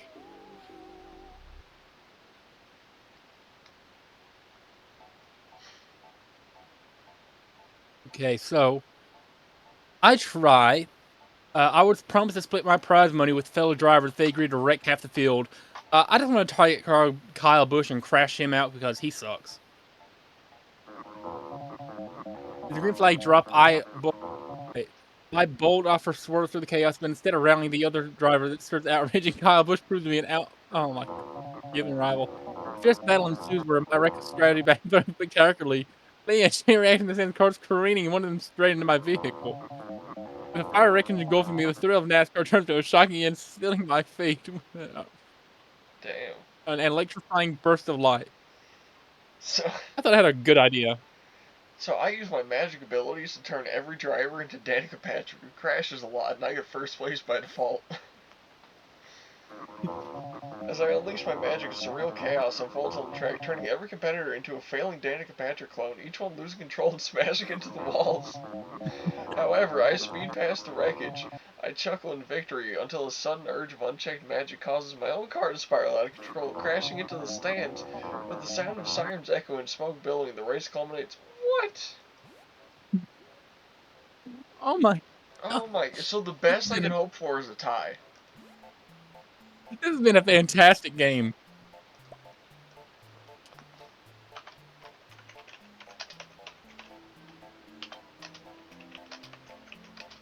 We've cooked, honestly, with some of these. Boom. Doing the Trump dance. Lana must die and Wicked Cookhead must win. We'll see if this works again.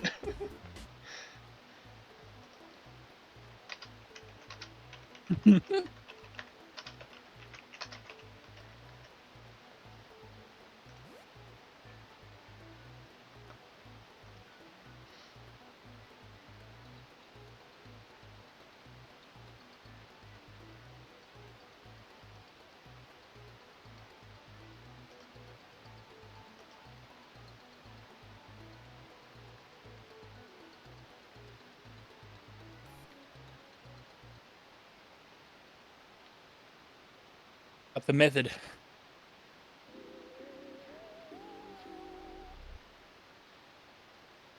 Okay.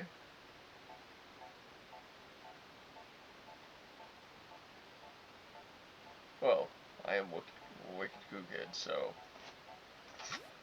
Oh, wait, you said Wicked Cookhead is one word, and then when you put it in the actual description, you put it as Wicked Kook. Yeah, that's two different names. Wait, why did I? Anyways. So I boldly declare, I am Wicked Cookhead. A surge of supernatural energy erupts, temporarily stunning Landon, who is too astonished to react. Seizing the moment, I conjure an intricate trap of shadows, ensnaring Landon within a vortex of despair, ultimately leading to his demise, and his cries echo in silence. In a triumphant flourish, I stand victorious, the embodiment of my namesake, and a testament to my cunning crown. What? Not just a survivor, but as the ultimate. What? What?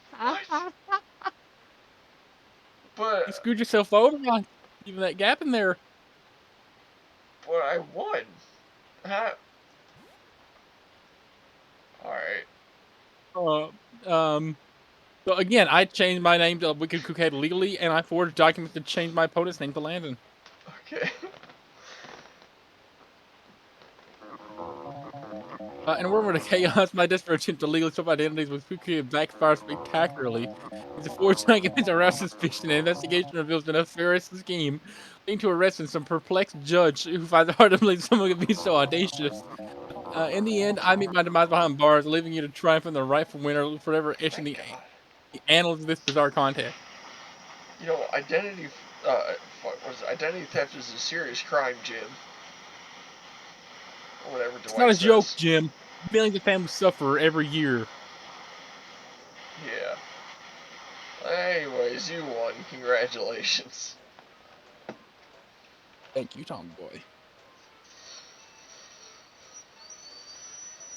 What a fantastic game that was. And with that being said, is there anything more that you'd like to say, Landy boy?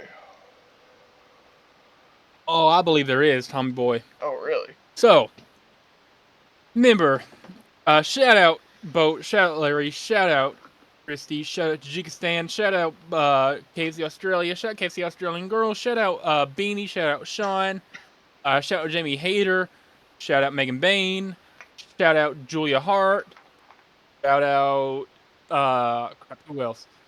Shout out Megan Bain again, shout out Harley Cameron, shout out Jamie Hayter one more time, shout out Jamie Hayter again, shout out Megan Bain one more time. You got anything you want to say, Tommy boy? Shout out Milk, shout out Jamie Hayter, shout out Chris Benoit, shout out Will Ospreay, shout out Bobby Lashley, shout out Jamie Hayter again. That's it.